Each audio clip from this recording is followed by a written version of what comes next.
విడచినను శరీరము కుళ్ళి కృషించినను నరులెల్లరు నన్ను విడచినను శరీరము కుళ్ళి కృషించినను హరించిన నా ఐశ్వర్యము విరోధి వలె నన్ను విడచినను హరించిన నా ఐశ్వర్యము విరోధి వలె నన్ను విడచినను యేసు చాలును హల్లెలూయా యేసు చాలును హల్లెలూయా ఏ సమయానైనా ఏ స్థితికైనా నా జీవితములో యేసు చాలును పరమా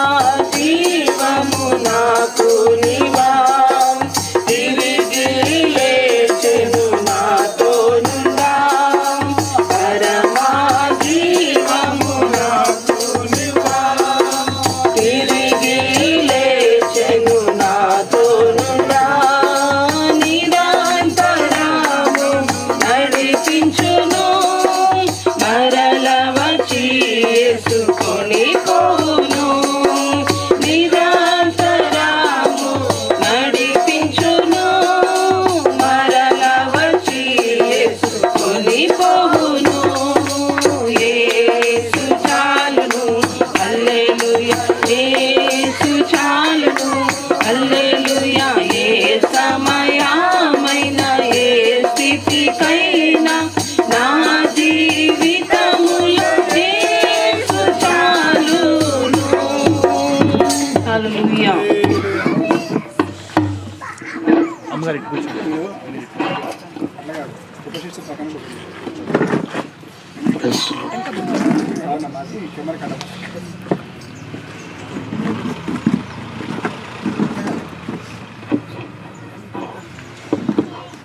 ప్రైజ్ లార్డ్ హల్లెలూయా. అందరు ఇక్కడ రెండు చేతులు చెప్తాం హల్లెలూయా హల్లెలూయా. ఎవరు సమీపించలేని తేజస్సులన్నీ నివసించున్న యేసయ్యను పాట పాడారు.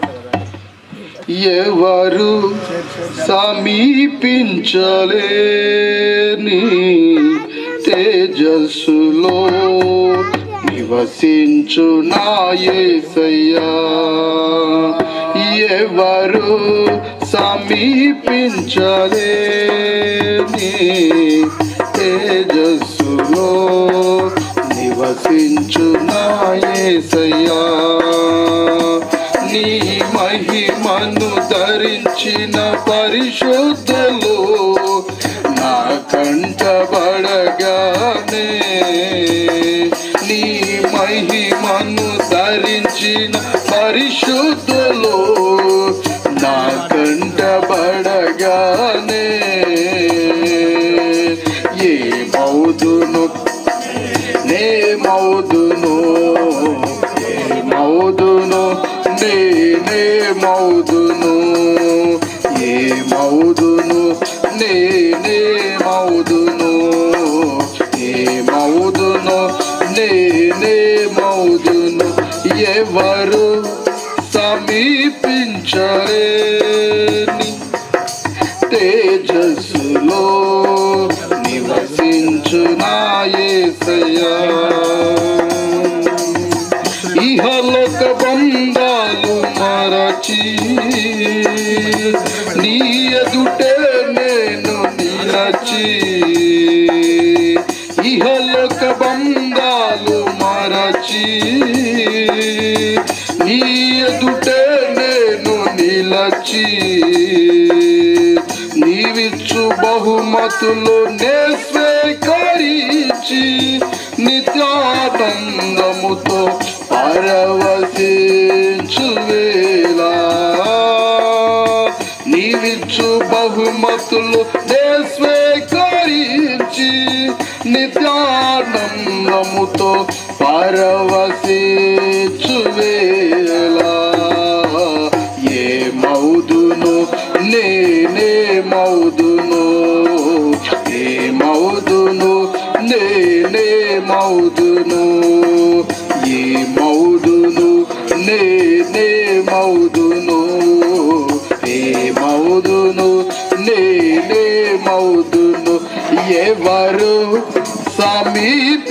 సమీపించలేని తేజస్సులో నివసించునా యేసయ్యా. ఎవరు సమీపించలేని తేజస్సులో నివసించునా యేసయ్యా.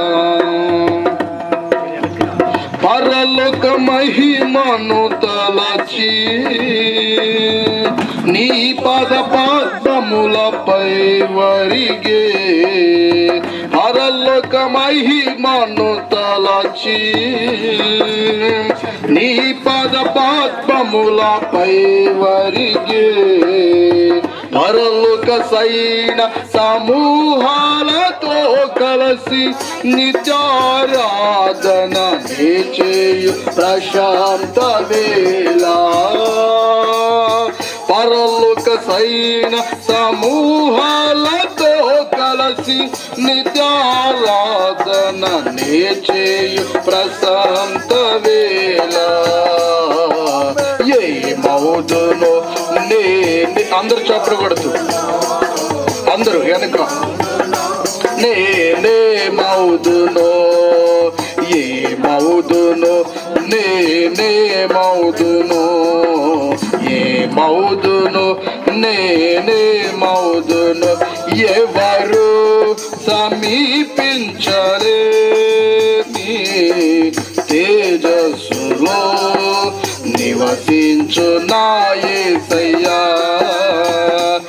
ఎవరు సమీపించలేని తేజస్సులో నివసించునా యేసయ్యా. జయించిన వారితో కలిసి నీ సింహాసనమే చేరగా. జయించిన వారితో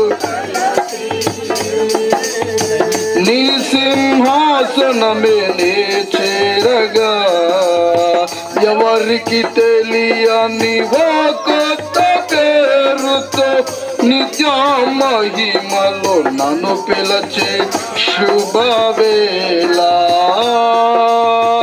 ఎవరికి తెలియని ఓ కొత్త పేరుతో నిత్య మహిమలో నన్ను పిలచే ఆ శుభవేళ. ఏ మౌదును అందరు కడ మౌదును ఏ మౌదును నేనే మౌదును ఏ మౌదును నేనే మౌదును ఏ మౌదును నేనే మౌదును. ఎవరు సమీపించలేని తేజస్సులో నివసించునా యేసయ్యా.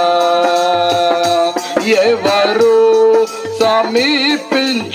సమీపించలేని తేజస్సులో నివసించునా యేసయ్యా. నీ మహిమను ధరించిన పరిశోధలో నా కంటబడగానే. నీ మహిమను ధరించిన పరిశోధలో నా కంటబడగానే. ఏ మౌదును నేనే మౌదును ఏ మౌదును నేనే మౌదును ఏ మౌదును నేనే మౌదును ఏ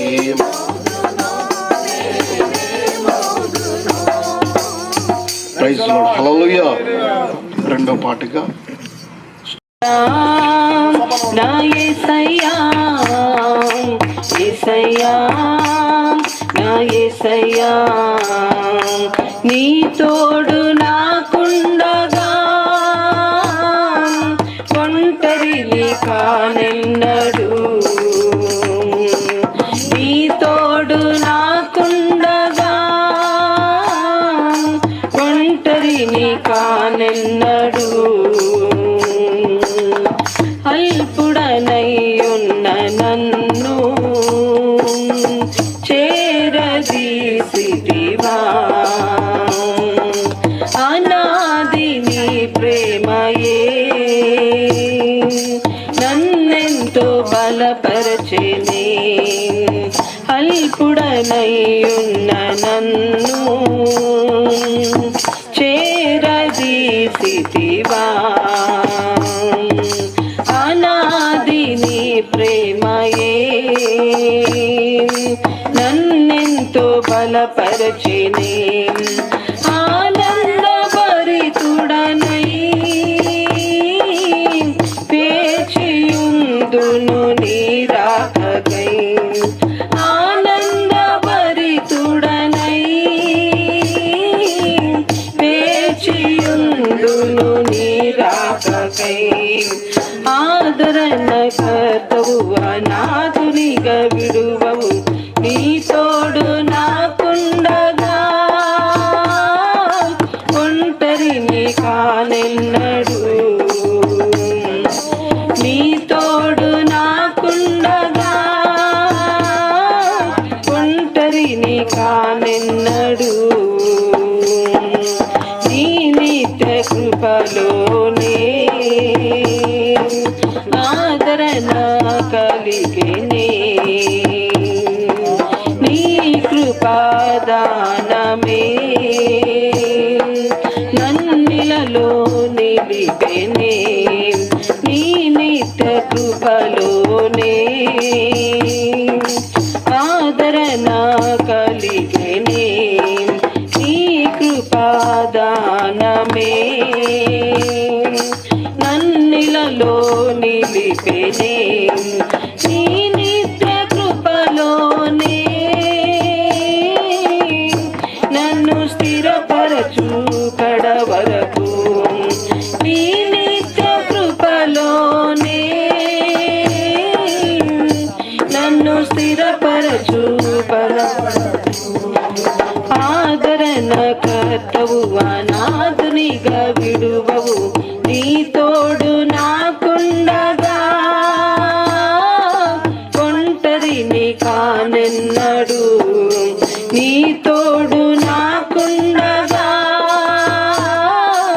ఒంటరిని కానెన్నడు యేసయ్యా నా యేసయ్యా యేసయ్యా నా యేసయ్యా యేసయ్యా నా యేసయ్యా యేసయ్యా నా యేసయ్యా హల్లెలూయా.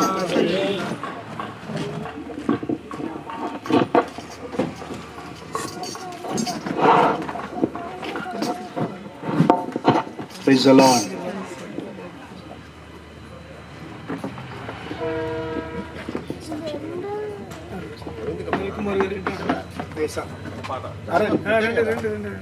ప్రియులు రవికుమార్ తపన ఎందుకో నాది నాది నాది నన్ను వాదనెందుకో వేదనెందుకో కులము బలము ధనము గణము ఏది నికరము అందచంద బంధు వర్గమేది నిలచును కులము బలము ధనము గణము ఏది నికరము అందచంద బంధు వర్గమేది నిలచును కాలి దాలి కొరకు నీవు కాలు తువ్వుచు కలసి రాలేదని కలత చెందకు కాలి దాలి కొరకు నీవు కాలు తువ్వుచు కలసి రాలేదని కలత చెందకు క్షణికమైన బ్రతుకు పైన తపన ఎందుకు నాది నాది నాదేనని వాదనెందుకు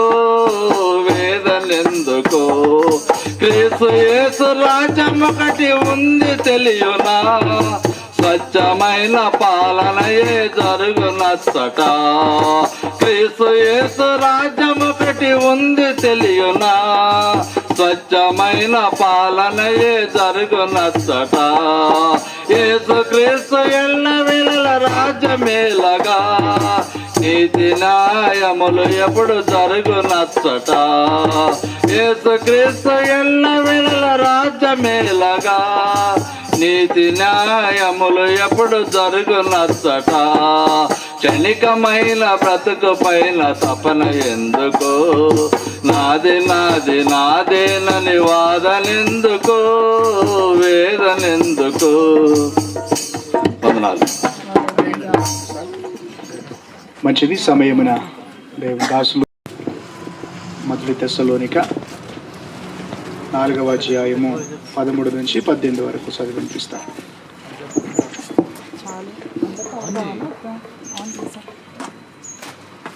అపోస్తలుడైన పౌలు తెస్సలోనికీయులకు రాసినటువంటి మొదటి పత్రిక 4వ అధ్యాయము 13 నుంచి 18 వచనం వరకు చదువుకున్నాం. 18 అండి.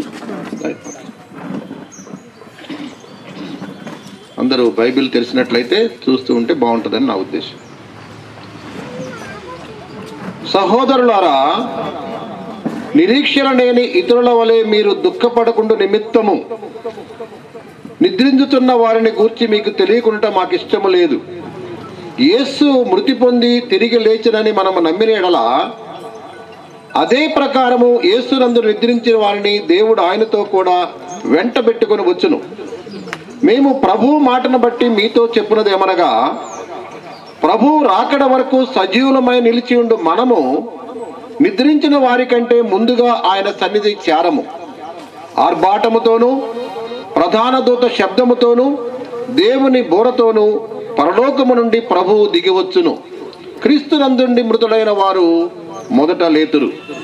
ఆ మీదట సజీవులమై నిలిచి ఉండు మనము వారితో కూడా ఏకముగా ప్రభువుని ఎదుర్కొనుటకు ఆకాశ మండలమునకు మేఘముల మీద కొనిపోబడదుము. కాగా మనము సదాకాలము ప్రభువుతో కూడా ఉందుము. కాబట్టి మీరు ఈ మాటల చేత ఒకరినొకడు ఆదరించుకొనడి. ఈ మట్టుకు పాఠం సరి. దేవుడి వాక్యమును దీవించునుగాక.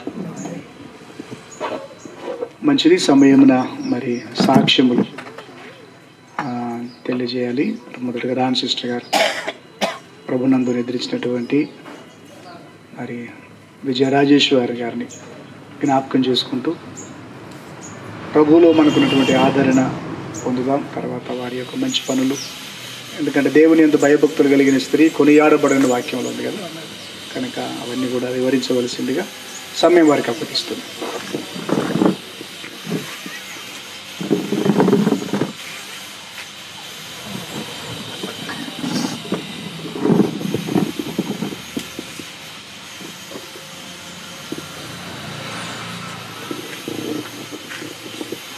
దేవుని నామానికి వందనాలు. మరి దేవుడిచ్చిన అవకాశాన్ని బట్టి దేవునికి లెక్కలేని స్తుతులు స్తోత్రాలు చెల్లిస్తుంటున్నాం. మరి ముఖ్యంగా ఈరోజు మరి అక్క విషయంలో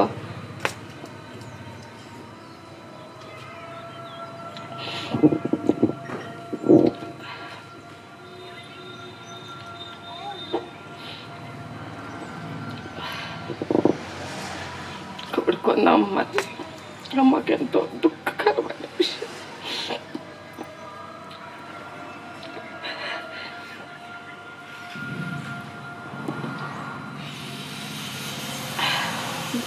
మరి మా మామయ్య కోడూరు లాడ్జాన్ గారు, మా అత్తమ్మ సుందరమ్మ గారు, మరి వారికి 9 కొడుకులు 3 కుమార్తెలు. వారిలో మరి పెద్ద బావయ్య ఇప్పుడు బెనర్జీ బావ గారి భార్య మరి విజయ రాజేశ్వరి, ఆమె మా సొంత పెద్దమ్మ కూతురే. మరి ఇంటికి పెద్ద కోడలు ఆమె, చిన్న కోడలు నేను. మరి దేవునికి స్తోత్రం. తను మరి మా పెద్దమ్మ ఎమ్మెల్యేమ్మ, మరి ఆమెకు ఒక్కగానొక్క సంతానము విజయరాజేశ్వరి మా అక్క. మరి ఆమె పెదరా ఊరిలో జన్మించింది. అయితే వాళ్ళ ఊరు మరి వాళ్ళ అమ్మ ఇచ్చిన ఊరు కొలకలూరు. అయితే అక్కడ ఆమె పుట్టిన తర్వాత 2 సంవత్సరాలకో 3 సంవత్సరాల లోపలే వాళ్ళ నాన్న చనిపోవటం జరిగింది, అంటే మా పెద్దనాన్న. అయితే అక్కడ ఆ పొలం విషయాల్లో ఇళ్ళ విషయాల్లో మరి పెద్దమ్మను బాగా కష్టపెట్టారంట, పంచాల్సి వచ్చిద్దని. ఇంకా కష్టపెట్టినప్పుడు వాళ్ళు మామయ్య ఉత్తరం రాసిందంట పెద్దమ్మ, ఇట్లా అన్నయ్య మరి నన్ను బాగా కష్టపెడుతున్నారు ఇక్కడ అని చెప్పి. రాసినప్పుడు మరి మా మామయ్య అంటే వాళ్ళు చెప్పుకునే విషయాలు నాకు తెలిసిన విషయాలు చెప్తున్నా. అమ్మ దగ్గరికి వచ్చి మరి ధర్మారం దేవుళ్ళమ్మ మరి ఇట్లుంది మరి పరిస్థితి అని వాళ్ళు మాట్లాడుకున్నప్పుడు మరి మామయ్య వెళ్ళి పెద్దమ్మని తీసుకురావటం జరిగింది. మరి మామయ్య కూడా చాలా ఆదరించారు పెద్దమ్మని. మరి నా తల్లిదండ్రుల దగ్గరే పెద్దమ్మ మరి ఆమె చనిపోయే వరకు నా తల్లిదండ్రుల దగ్గరే ఉంది ఆమె. అంటే మధ్యలో తనకు ఉద్యోగం వచ్చి అక్కడక్కడ ఉన్నా వాళ్ళు ట్విన్స్ లాగా ఉండేవాళ్ళు. వాళ్ళ అనుబంధం మరి అట్లా ఏర్పడింది. ఇద్దరు ఒకే ముఖం ఒకే కళ్ళు, ఒకళ్ళని చూసి ఒకళ్ళు అసలు మా అమ్మని చూసి మా పెద్దమ్మ అనుకునేవాళ్ళు, పెద్దమ్మని చూసి అమ్మ అనుకునేవాళ్ళు. పెద్దమ్మ ఎప్పుడన్నా మా ఇంటి ముందు కూర్చున్నప్పుడు గుడ్ మార్నింగ్ టీచర్ అని చెప్పినప్పుడు మా పెద్దమ్మ నేను కాదమ్మా మా చెల్లెలని చాలాసార్లు చెప్పి ఆమెకు విసుగు పుట్టి ఇంకా ఆమె కూడా గుడ్ మార్నింగ్ చెప్పడం మొదలుపెట్టిందంట. ఇక చెప్పలేక అట్లాంటి స్థితిలో మరి పెద్దమ్మ ఇక్కడికి మామయ్య తీసుకొచ్చారు. మామయ్య కూడా చాలా ఆదరించారు, అత్తమ్మ మామయ్య. మరి అమ్మ వాళ్ళ దగ్గరికి రావటం జరిగింది. మరి పెద్దమ్మకు ఉద్యోగం వచ్చిన తర్వాత ఇంకా వాళ్ళు వేరుగా వెళ్ళిపోయి అక్క మరి విద్యాభ్యాసం అంతా 4వ తరగతి దాకా ఆంధ్రాలో చదివింది. తను 5, 6వ తరగతి మరి ధర్మారమ్మ నిజామాబాద్. నాకు కూడా అంత జ్ఞాపకం లేదు, నాకంటే ఆమె 20 ఏళ్ళు పెద్దది కాబట్టి నాకంత అసలు తెలియదు సరిగా. 7వ తరగతి మరి 7వ తరగతి ఎడపల్లిలో చదివేనంది. మరి తను బాబాయ్ని అడిగినప్పుడు హై స్కూల్లో 8, 9, 10 స్టాన్లీ స్కూల్ హైదరాబాద్కి వెళ్ళిపోయి ఇంటర్ కూడా అక్కడే తను ముగించుకొని మరి బిఎస్సి నర్సింగ్ కూడా హైదరాబాద్లో చేసి మరి అక్కడ ముగించుకొని మరి నిజామాబాద్ హాస్పిటల్లో తను ఫస్ట్ అక్కడ జాయిన్ అయ్యి మరి బిఎస్సి నర్సింగ్గా పనిచేసి మరి బాబాయ్ని చేసుకొని మరి అమెరికా వెళ్ళడం జరిగింది. మరి బాబాయ్ కూడా చాలా మంచివాళ్ళు, అసలు చాలా నెమ్మదస్తులు. అయితే మరి అక్కడికి వెళ్ళిన తర్వాత తనకి మరి బాబాయ్ డాక్టరు, మరి ఆమె అక్కడ బిఎస్సి నర్సింగ్గా చేస్తూ మంచిగా వాళ్ళు అక్కడ ఉండటం జరిగింది. ఉన్న తర్వాత 3 పిల్లలు, ఇక్కడ ఒకళ్ళు ఇక్కడ ఇద్దరు అక్కడ చిన్న అమ్మాయి పుట్టడం జరిగింది. మరి వాళ్ళు కూడా పెద్ద బాబు ఒక కంపెనీకి ఇప్పుడు డైరెక్టర్ అక్కడ అమెరికాలో, మరి పెద్ద పాప లాయర్ అక్కడ గవర్నమెంట్ దాంట్లో. రెండో అమ్మాయి మరి డాక్టర్గా స్థిరపడింది. వారందరి వివాహాలు కూడా అయిపోయినాయి. మరి అక్క గురించి చెప్పాలంటే ఆమె చాలా యాక్టివ్, అసలు మంచి అందగత్తె, మంచిగా ఆమె నవ్వితే మేము వాణిశ్రీ నవ్వులాగానే ఎంతో సంతోషపడే వాళ్ళం. ఎప్పుడూ నవ్వుతానే ఉండేదండి ఆమె, ఎప్పుడు నవ్వు ముఖమే. మరి అట్లా చాలా యాక్టివ్గా ఉండేది. మరి బావయ్యని పిల్లల్ని కూడా చాలా కేర్ తీసుకునేదంట తను. బావయ్య అయితే ఎన్నిసార్లు ఫోన్ చేసినా ఆయన ఎంతో ఏడుస్తున్నారు. అసలు అమ్మ నా ఏంజల్ వెళ్ళిపోయింది నా ఇంట్లో నుంచి, అసలు నాకు ఎక్కడ నా బట్టలు ఎక్కడున్నాయో కూడా నాకు తెలియదు. మీ అక్క అంత కేర్ తీసుకునేది పిల్లల్ని మమ్మల్ని, చక్కని వంటలు చేసేదండి ఆమె. అసలు మా చిన్నతనంలో మా అమ్మ వాళ్ళు జిలేబీలు చేసుకుంటా డబ్బాలు అరిసెలు డబ్బాలు జిలేబీలు చేసేవాళ్ళు. నాకు కాస్త గుర్తు, నేను చిన్నదాన్ని చాలా. అట్లా మరి అక్క విషయం చెప్పాలంటే చాలా తెలివైంది ఆమె, చాలా క్లెవర్ అసలు ఆమె, చాలా చురుకుదనం ఆమెలో, మళ్ళీ మంచి మనస్సు తనకి. మమ్మల్ని మా విషయానికి వస్తే మరి చాలా ఆదరించింది. మరి నేను చెప్పాలి ఆమె గురించి, నిజంగా ఎంత ఆదరించిందంటే అది ఇక చెప్పనలవి కానంత ఆదరించింది నా కుటుంబాన్ని. మరి మా అక్క ఎప్పుడు మాట్లాడినా తను ఫస్ట్ నా ఆరోగ్యం గురించి అడిగేది. నాకు కొంచెం బ్లడ్ తక్కువ ఉంటుందని తన ఆందోళన పడి అడిగి నీ ఆరోగ్యం ఎట్లుంది అని చెప్పి తనే డబ్బులు కట్టేది. విజయ డయాగ్నోస్టిక్స్లో మా చేతికిస్తే మేమేమన్నా ఖర్చు పెట్టుకుంటామేమోనని భయంతో అక్కడ కట్టేసి మమ్మల్ని ఇక్కడ నుంచి వెళ్ళమని చెప్పేది అక్కడికి. అంత కేర్ తీసుకునేది. ఒక అరగంట తను నాకు ఆరోగ్యం గురించి చెప్పి, బుజ్జి జాగ్రత్త అమ్మ, నువ్వు జాగ్రత్త, మీరిద్దరు మంచిగా ఉంటే నీ పిల్లలు బాగుంటారు అని చెప్పి అన్ని విషయాల్లోనండి మాకు చాలా కాలం మాకు ఉద్యోగం లేదు. నాకు నా భర్తకి ఎప్పుడు తను ఒక చిన్న గుండు సూది దగ్గర నుంచి, నిజంగా దేవుని సన్నిధిలో చెప్తున్న సేఫ్టీ పిన్స్ దగ్గర నుంచి, కుట్టుకునే సూదుల దగ్గర నుంచి, దువ్వెన్లు, నెయిల్ పాలిష్లు, అసలు చీరలు, తను ప్రతి ఒక్కటి ఆమె నాకు సూట్ కేసులు పంపించేది. అంటే ఎవరు వచ్చినా తను వచ్చినా కానీ తీసుకొచ్చేది. అంటే మా ఇద్దరికి ఉద్యోగం లేదని ఎంత ఆర్థికంగా మాకు సహాయం చేశారు. తక్కిన బావలు కూడా చేశారు, కానీ ఎక్కువ చేసింది మరి విజయ అక్క. ఆత్మీయకంగా ఆదుకుంది మమ్మల్ని, చాలా ప్రేమించింది. అసలు నిజంగా నేను పెళ్ళప్పుడు పట్టు చీరలు కొనుక్కున్నానంటే తర్వాత నాకు తెలియదు అసలు. అన్నీ ఆమె మంచివి. తను ఎప్పుడన్నా ఏదన్నా కట్టుకున్నప్పుడు నేను అక్క అంటే మాకు తెలియక ఇది చాలా బాగుంది అక్క అని ఇట్లా ముట్టుకుంటే అది నాకు ఇచ్చేసేది. తను నీకు నచ్చిందా అమ్మా అని అంత ప్రేమించింది మమ్మల్ని అసలు.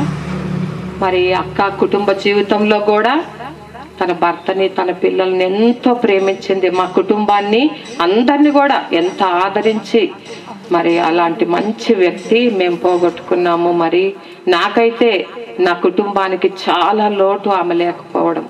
డబ్బు విషయం కాదు, ఆత్మీయకంగా ప్రేమ విషయంలో కానీ చాలా లోటు. అయితే మరి మా పెద్దమ్మ బ్రతికున్నంత వరకు ఎప్పుడన్నా అమెరికా పోయి వెంటనే వచ్చేసేది. మా అక్క నాకు ఫోన్ చేసి, అమ్మ నా దగ్గర ఉండాలని ఉంటది కదా, మరి అమ్మ ఎప్పుడు వాళ్ళ చెల్లెలు అంటదని నా మీద ఒక్కొక్కసారి కోపం చేసేది. అంటే మా అమ్మ గురించి వాళ్ళ అనుబంధం మరి ఏంటో అట్లా ఏర్పడిపోయింది. చివరికి మరి మా అమ్మ దగ్గర క్యాన్సర్ వచ్చినప్పుడు కూడా పెద్దమ్మ హాస్పిటల్లో, మా అమ్మ ఉంది అక్కడ, నెలన్నర హాస్పిటల్లో ఉండి సేవ చేసింది. తర్వాత అమెరికా వెళ్ళిపోయి అక్కడ చనిపోయింది మరి పెద్దమ్మ. మరి అక్క మా కుటుంబాన్ని చాలా, మా అత్తగారి కుటుంబాన్ని ఆదరించింది. మరి అమెరికాకు తీసుకెళ్ళింది. తక్కిన వాళ్ళను కూడా ఎంతో భయభక్తులు కలిగిన స్త్రీ ఆమె. నాకెప్పుడు మరి ఫోన్ చేసినప్పుడు దేవుని గురించి నాకు చెప్పేది, అమ్మా నువ్వు దేవుని అందు భయభక్తులు కలిగి ఉండు, దేవునిలో ఉండు, దేవుడు నీకేం తక్కువ చేయడు అని చెప్పేది. నాకున్న ప్రతి పట్టు చీర ఆమె కొనిచ్చింది. ఆమె దగ్గర 18,000 రూపాయలు ఉన్నా, ఇది బాగుంది అక్క అని నాకు తెలియక అన్నప్పుడు ఆమె పోయేటప్పుడు నాకు ఇచ్చిపోయేది. నీకు ఉద్యోగం లేదు, నీకెవరిస్తారమ్మా, నేనే కదా అని. అంటే ఆమె ఇచ్చిందని కాదు, ఆ ప్రేమను బట్టి నేను చెప్తున్నా.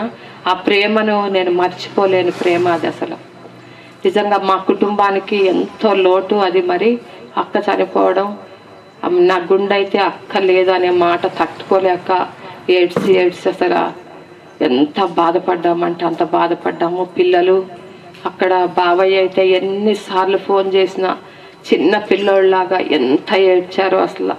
అమ్మ మీ అక్క లేదు, నా ఏంజల్ వెళ్ళిపోయిందమ్మా, నాకు ఏది ఎక్కడుందో కూడా నాకు ఏమి తెలియదు, మీ అక్క అంత కేర్ తీసుకునేది, అన్నీ పట్టించుకునేదమ్మా, నా బట్టలు ఎక్కడున్నాయో నాకు తెలియదు, ఎంత మంచి వంటలు చేసేదమ్మా మీ అక్క అని చెప్పి ఎంత నిజంగా బావయ్య ఎంత ఏడుస్తున్నారో అసలు. మరి బావయ్యకి కూడా దేవుడు ధైర్యం ఇవ్వాలని మరి కోరుకుంటున్నాము. మరి అక్క లేకపోవడం మా దురదృష్టం అయినా మరి దేవుని చిత్తానికి లోబడాలి కాబట్టి మరి దేవుడు తీసుకున్నందుకు కూడా మరి దేవునికి వందనాలు. ఆయన చిత్తానికే మనం లోబడాల్సిన అవసరం ఉంది. మరి దేవునికి వందనాలు. మరి మా బావగారికి, పిల్లలందరికీ, ఇంకా నాకు అక్కడ నా రక్త సంబంధులు అందరూ ఉన్నారు, వారందరికి కూడా, వారందరూ దుఃఖ సాగరంలో మునిగిపోయారు అక్క లేనందుకు.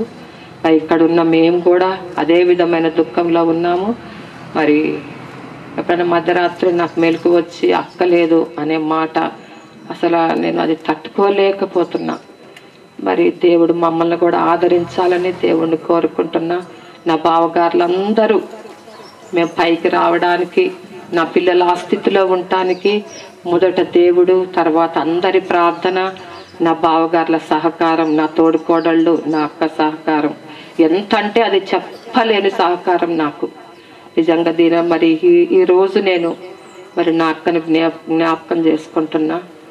మరి ఆమె విషయంలో చాలా దుఃఖపడుతున్నా నేనైతే. మరి దేవునికి వందనాలు. మరి నా బిడ్డలకి, మా బావగారికి, తక్కిన వాళ్ళందరికీ కూడా దేవుడు మనశ్శాంతి నెమ్మదినివ్వాలని కోరుకుంటూ మరి చిన్న సాక్ష్యాన్ని ముగిస్తున్నాను.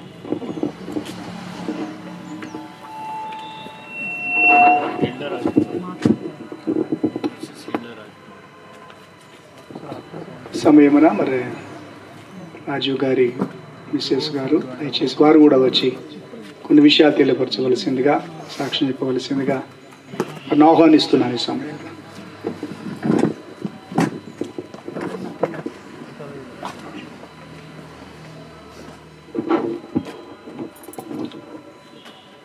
మా వదినమ్మ కోడూరు విజయరాజేశ్వరి సంస్మరణ సభకి చేసిన ప్రతి ఒక్కరికి, దైవ సేవకులకి, బంధుమిత్రులకి, స్నేహితులకి అందరికీ వందనాలు తెలియజేసుకుంటున్నాను. ప్రభు నామంలో వందనాలు తెలియజేసుకుంటున్నాను. ఆ వదినమ్మ గురించి ఈ విధంగా మాట్లాడటం ఇలా వస్తుందని చెప్పేసి కూడా నేను ఎప్పుడు అనుకోలేదు. తను ఎంతో యాక్టివ్, ఎనర్జెటిక్, చాలా సంతోషంగా, చలాకీగా ఉండేది. ఎప్పుడు నవ్వుతూ అందరినీ ప్రేమిస్తూ చాలా ఆప్యాయంగా మమ్మల్ని ఒక ఎల్డర్ సిస్టర్ లాగా, ఒక అక్క ఉంది, అక్క చనిపోయింది, తను చాలా అన్నిట్లో కూడా మాకు ఉండి సహాయం చేసేది. చాలా ఆప్యాయంగా పలకరించి మాట్లాడుతూ ఉండేది ఎప్పుడు. అటువంటి వదినమ్మ మాకు దూరం కావడం మాకు చాలా బాధాకరమైన విషయమే. మా మేనత్త కూతురుగా తను నాకు 9th 8th క్లాస్లో నాకు ఊహ తెలిసిన తర్వాత తను అంటే తెలియడం జరిగింది. వాళ్ళ మ్యారేజ్ అయిన తర్వాత తను జాబ్లోకి జాయిన్ కావడము. అప్పుడు మేము ఉమెన్స్ కాలేజీలో డిగ్రీ చదివేటప్పుడు ఎప్పుడు కూడా మా కోసం పండ్లు ఇవి తీసుకొని ఎప్పుడు వస్తూ ఉండేది. చాలా ఆప్యాయంగా ఇంటికి తీసుకెళ్ళి చాలా ప్రేమగా చూసేది. చాలా ఆనందంగా ఉండేవాళ్ళము. షాపింగ్కి అన్నిటికీ తీసుకెళ్ళి కొని ఇచ్చేది. తర్వాత వాళ్ళు అమెరికా వెళ్ళిపోయిన తర్వాత శశి, ఉషా, సుధ ఎడపల్లిలో కొన్నాళ్ళు ఉన్నారు. అప్పుడు అక్క, నేను కొంతకాలము, అక్క కొంతకాలము, ఆ తర్వాత మా చిన్న చెల్లి కొంతకాలము నాన్న వాళ్ళ దగ్గర ఉన్నప్పుడు వాళ్ళని ఎంతో మేము మా చేతుల్లో వాళ్ళు పెరిగారు. అంటే బోధనలో తర్వాత స్కూల్లో జాయిన్ చేశారు. చేసినప్పుడు మా ఎమ్మెల్యే మొత్తమ్మ అక్కడ ఉండి వాళ్ళని మధుమలాంచ స్కూల్లో చదివించింది. అంతవరకు ఎడపల్లిలో ఉన్నంత వరకు మా చేతుల్లో పిల్లలు ముగ్గురు కూడా పెరిగారు. మాకెంతో అనుబంధం ఉంది పిల్లలతోటి. అలా వాళ్ళు వెళ్ళిపోయారో వదినమ్మ వాళ్ళు. అక్కడ వెళ్ళిన తర్వాత ఎప్పుడు కూడా ఫోన్ చేసేది, ఇలా ఎట్లా ఉన్నారు, ఆరోగ్యాలు జాగ్రత్త. మనము ఏమైనా బయటికి వచ్చిన తర్వాతనే జ్వరం కానీ జబ్బు కానీ వచ్చిన తర్వాతే హాస్పిటల్కి వెళ్తాము, కానీ ముందే చెకప్స్ చేయించుకోవాలి, చాలా జాగ్రత్తగా ఉండాలి అని ఎప్పుడు మరీ మాట్లాడినప్పుడల్లా కూడా తను చెప్పేది. అట్లా ఆరోగ్యాలు జాగ్రత్త అని అంటూ ఉండేది. ఇట్లా ప్రతి ఒక్కరిని కూడా ప్రేమగా పలకరించేది. అయితే శశి మ్యారేజ్కి రమ్మని చెప్పేసి వాళ్ళు ఎంతో ప్రయాసపడి కాగితాలన్నీ, పేపర్స్ అన్నీ తయారు చేసి మళ్ళీ ఇంటి రిపేర్స్లో ఉండి కూడా మాకు పంపించారు. పేపర్స్ పంపిస్తే వెళ్ళినప్పుడు మమ్మల్ని ఎంతో ఆప్యాయంగా రిసీవ్ చేసుకొని మా ఆడపడుచుని మా ఇంటికి తెచ్చుకొని మేము అంటే సేవ చేసే అవకాశం నాకు లభించిందని ఎంతో సంతోషపడి ఎన్నో ప్లేసెస్ తిప్పి తను చాలా ప్రేమగా చూసింది. ఎప్పటికీ మర్చిపోలేను. మీరు వచ్చారు మ్యారేజ్కి, మేము చాలా సంతోషపడుతున్నాము అని మరి ప్రతి చిన్న విషయానికి కూడా తను థ్యాంక్స్ అనే మాట ఎప్పుడు కూడా మర్చిపోయేది కాదు. అసలు 2 విషయాలు థ్యాంక్స్ అనేది. అట్లా మళ్ళీ మా అన్నయ్య కూడా అక్కడ చిన్నన్నయ్య ఉన్నారు, పెద్దన్నయ్య ఉన్నారు, చెల్లి ఉంది, అందరం కూడా కలిసాము. అప్పుడు చాలా హ్యాపీగా కూడా మేము టైం స్పెండ్ చేసాము. మీరు వచ్చినందుకు చాలా ధన్యవాదాలు, సంతోషం అని చెప్పి మళ్ళీ సుధా మ్యారేజ్కి ప్రిపేర్ అవుతున్నారు. వాళ్ళు షాపింగ్కి వెళ్తున్నారు. ఒకరోజు ఆన్ ద వే షాపింగ్లో ఉండి ఫోన్ చేసి మరి వదినమ్మ మరి ఎవరెవరు వెళ్తున్నారు అంటే, నేను సుధా వెళ్తున్నాము న్యూ జెర్సీకి, అక్కడ షాపింగ్ హేమంత్ దగ్గర చేసుకుంటాం, పెద్ద తమ్ముడు. అయితే మరి పెద్దన్నయ్య ఏడి, మీరిద్దరే వెళ్తున్నారా అంటే, ఇది సెకండ్ టైం అన్నయ్యని వదిలి రావడం. నేను ఫస్ట్ టైము మీ అన్నయ్య ఒకసారి ఎగ్జామ్స్ రాయడానికి వెళ్ళాడు, అది ఫస్ట్ టైము, ఇది సెకండ్ టైం. మీ అన్నయ్యని నేను ఎప్పుడూ కూడా విడిచిపెట్టలేదు, ఇది 2వసారి అని చెప్పి తను మాట్లాడి నవ్విందనమాట. ఆ విధంగా వాళ్ళిద్దరు ఎంతో అన్యోన్యంగా, చాలా ప్రేమగా, చాలా అసలు దాంపత్యం అంటే అట్లా అన్యోన్యంగా ఉండేవాళ్ళు.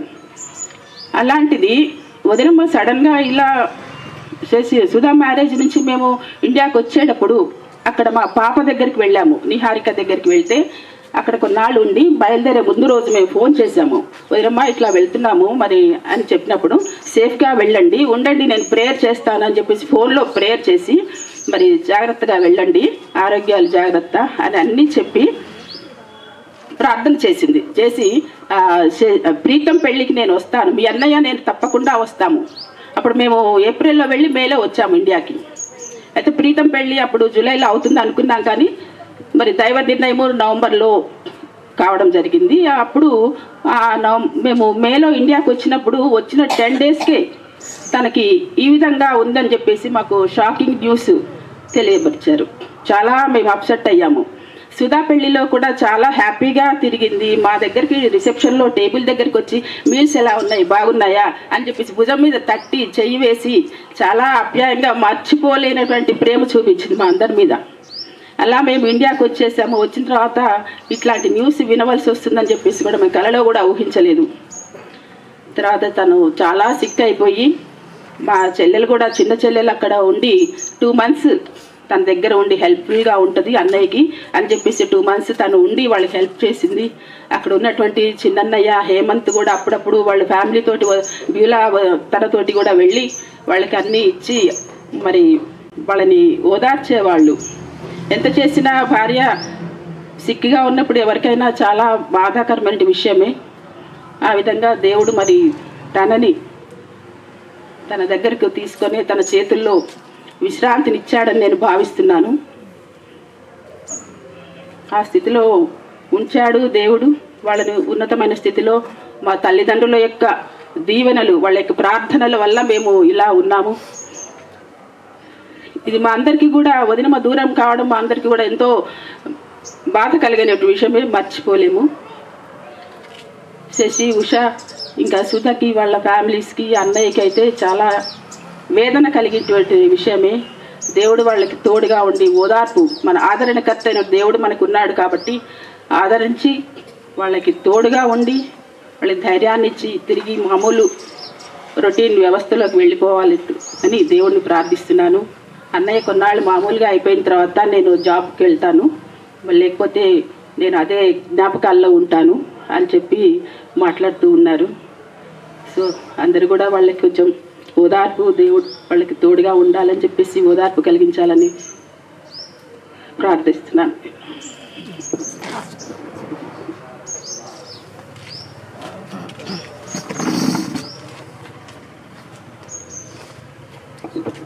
ఒక ముఖ్యమైన విషయాన్ని నేను మర్చిపోయా. అయితే అన్నయ్య మరి ఆ రోజు హెల్డన్నమ్మ వాళ్ళ పాప నిహారిక మ్యారేజ్ అయిపోయింది. మేము ఆ 3 రోజులు కూడా మరి ఎడపల్లికే నలుగురు ఉన్నప్పటికీ ఎడపల్లికి వస్తూ తెల్లారిపోతూ ఉన్నాం అక్కడికి. అయితే లాస్ట్ రోజు మ్యారేజ్ అయిన రోజు మేము ఎంత ఎడపల్లి వస్తున్నా కానీ నన్ను అసలు రానివ్వలేదు చేయబట్టుకొని. 12 అయిపోయింది, మేము స్కూటర్ మీద రావాలి ఇక్కడికి. చెయ్యి పట్టుకొని అసలు ఉండు నువ్వు ఆగు అంటుంది నన్ను. అక్క మేము వెళ్ళాలక్క అంటే ఉండవే ఉండు అని అంది. అన్నాక లాడ్జ్కి తీసుకెళ్ళింది, లాడ్జ్కి వెళ్దాం పదా అని. పదా అన్నప్పుడు సరేలే అని లాడ్జ్కి వెళ్ళాము. తను లాస్ట్ మాటలు ఇక నాతో మాట్లాడినాయి ఇండియాలో. అంది, రాణి ఈ రాత్రంతా మనం మాట్లాడుకోవాలి అంది. హేమంత్ బావయ్య, నేను, బెనర్జీ బావయ్య, బుజ్జి, అక్క మేమున్నాము. సీతాఫలాలు, నట్స్ ఏంటంటే మాకు పెట్టింది. ఆ రాత్రంతా చాలా జోక్స్ వేసుకొని నవ్వుకున్నాం మేము. అసలు మేము అయినా నాకు మళ్ళీ ఇక్కడికి రావాలని ఉంది. అక్క వెళ్తామంటే లేదు ముందు నువ్వు తెల్లారిన తర్వాత మీరు వెళ్దురు అని చెప్పి బుజ్జిని నన్ను తను ఆపేసింది. ఒక మాట అంది తను, నాకంటే అది చాలా బాధ కలిగించింది. అసలు రాణి మనము రక్త సంబంధులం, ఈ రాత్రి మనం కలిసి ఉన్నాము, అందుకని మరి అదే చివరి మాట ఇద్దని నేను అసలు అనుకోలేదు. ఎందుకు ఆ రాత్రి అంతా అసలు మమ్మల్ని మీరు ఇక్కడే పడుకోండి రాణి, మనం ముచ్చట చెప్పుకోవాలి అంది. అంతే అని అస్సలు రానిలేదు మమ్మల్ని అని ఎంతో నవ్వుకున్నాము. హేమంత్ బావయ్య మేము చాలా జోక్స్ వేసుకున్నాము. ఆ రోజు హెల్డన్నమ్మ వాళ్ళ ఇంట్లో అసలు బావయ్య ఎక్కువ జోకులు వేయరు. బెనర్జీ బావయ్య చాలా నెమ్మది వాళ్ళు. అయితే ఆ రోజు రాణి నీ ఓటు ఎవరికమ్మా అని అడిగారు. అందరు ఉన్నారు, హెల్డమ్మ, రాజీవ్ అన్నయ్య అందరు ఉన్నారు అక్కడ. నీ ఓటు ఎవరికమ్మా అంటే నేనన్నా మా బాబాయ్కే ఓటు బాబాయ్య అన్నా, నేను బెనర్జీ బాబాయ్కి అన్నప్పుడు మా అక్క అందు ఎందుకే అన్ని నేను చేస్తా మీ బాబాయ్కి ఓటు అంటున్నావు అందరు, నువ్వెన్ని చేసినా మా బాబాయ్కే నక్కన్నా ఓటు అన్నా. చూసావా విజయ, నాకే ఓటు పడిందని ఎంత సంతోషపడ్డారో. అవన్నీ చివరి సంతోషాలని మరి నేను అనుకోలేదు. ఆ రాత్రి ఎంతో సంతోషంగా గడిపాము అక్కడ. మేము తెల్లారి మరి 5 గంటలకో ఏమో, అక్క ఎందుకో 7 గంటలకు 8 గంటలకు టిఫిన్ చేసిపోదురమ్మా అంటే కూడా వాళ్ళకి ఇబ్బందిగా ఉంటుందని మేము తొందరగా బయలుదేరి 5 గంటల దాకా మాట్లాడుకుందాం, నవ్వుకున్నాం చాలా. కానీ మరి అంత బలవంతం ఎందుకు చేసింది అనేది నాకు ఇప్పుడు అర్థమైంది. అయ్యే మా చివరి మాటలు. తర్వాత ఫోన్లో మాట్లాడినా కానీ ముఖాముఖిగా ఆ రోజు రాత్రి అంతా ఎంతో సంతోషపడ్డాం మేము. రక్త సంబంధాలు రాడి మనము ఇట్లా సంతోషపడ్డామని మరి అక్క ఎంతో సంతోషపడింది. మేము 5 గంటలకు బయలుదేరి తెల్లారి నేను బుజ్జి ఇంటికి రావడం జరిగింది. తర్వాత వాళ్ళు మరి అమెరికా వెళ్ళిపోయారు. తర్వాత ఫోన్లో మాట్లాడింది చాలాసార్లు. ఎప్పుడు నా ఆరోగ్యం గురించి తను తపన పడేది, కొంచెం బ్లడ్ తక్కువ ఉంటుందని. నువ్వు మంచిగా ఉంటే కుటుంబం మంచిగా ఉంటుందమ్మా అనేది. ఎప్పుడు బుజ్జి నువ్వు జాగ్రత్త అని చెప్పేది నాకు. కానీ మరి ఆ రాత్రే మేము మా సంతోషాలకి చివరి రాత్రి నేనైతే అనుకోలేదు. కానీ మరి అక్కను పోగొట్టుకోవడం మాకెంతో దుఃఖకరం. అసలు నేనైతే భరించలేని బాధలో ఉన్నా. మరి దయచేసి అందరూ మరి బాబాయ్ వాళ్ళ కుటుంబం గురించి ప్రార్థన చేయండి. వాళ్ళు బాబాయ్ అయితే చాలా తల్లడిల్లిపోతున్నారు. అయితే బాబయ్య సంతోషంగా ఉండాలని, తను మరి ఆ జ్ఞాపకాల నుంచి బయటపడాలని అందరు ప్రార్థన చేయాలని మీ ప్రార్థన సహాయాన్ని నేను కోరుకుంటున్నా. అందరికీ మరి నా వందనాలు చెల్లించుకుంటూ ముగిస్తున్నా.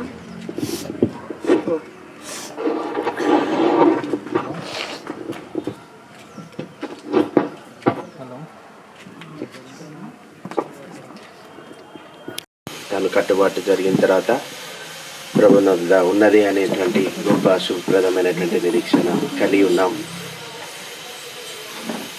It's a loss, great loss to the family.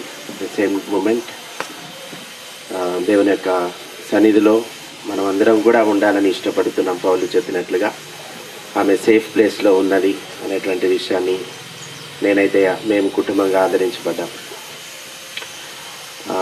అత్తమ్మతోటి మా మదర్ అంటే సుమారుగా అటు 5-6 ఇయర్స్ గ్యాప్లో ఉంటుండొచ్చు.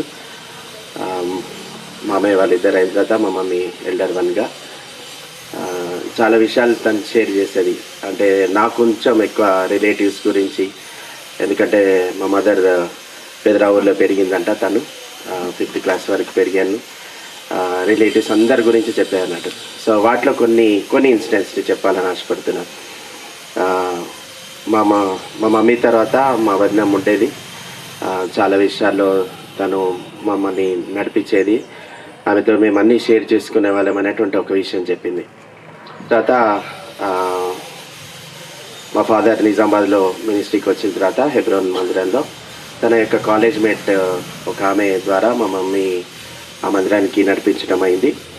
తర్వాత మెల్లగా పెద్దత్తమ్మను కూడా మందిరానికి తీసుకొచ్చిందంట. సో ఆ రోజు నుంచి ఇప్పటికీ కూడా రీసెంట్ వరకు కూడా పెద్దత్తమ్మ డాడీని బ్రదర్ అనేది అన్నట్టు. అంటే ఆ రిలేషన్ని బట్టి దేవునికి వందనస్తులం. తర్వాత బెనర్జీ మామయ్య శశిబావ ఫస్ట్ బర్త్డే కూడా మరి ప్రార్థన మీటింగ్ జరిగినప్పుడు డాడీ అక్కడ సెర్మన్ షేర్ చేయడానికి దేవుడు అవకాశం ఇచ్చాడట. అలా కొన్ని ఏరియాస్లో మరి మమ్మీ చెప్పినటువంటి విషయాలు. ఐ థింక్ 1987లో మమ్మీ చాలా సిక్ అయిపోయింది. ఒక 3 months హాస్పిటల్లో ఉంది. అప్పుడు ఫస్ట్ అత్తమ్మ మరి పిల్లలు 3 వచ్చారు.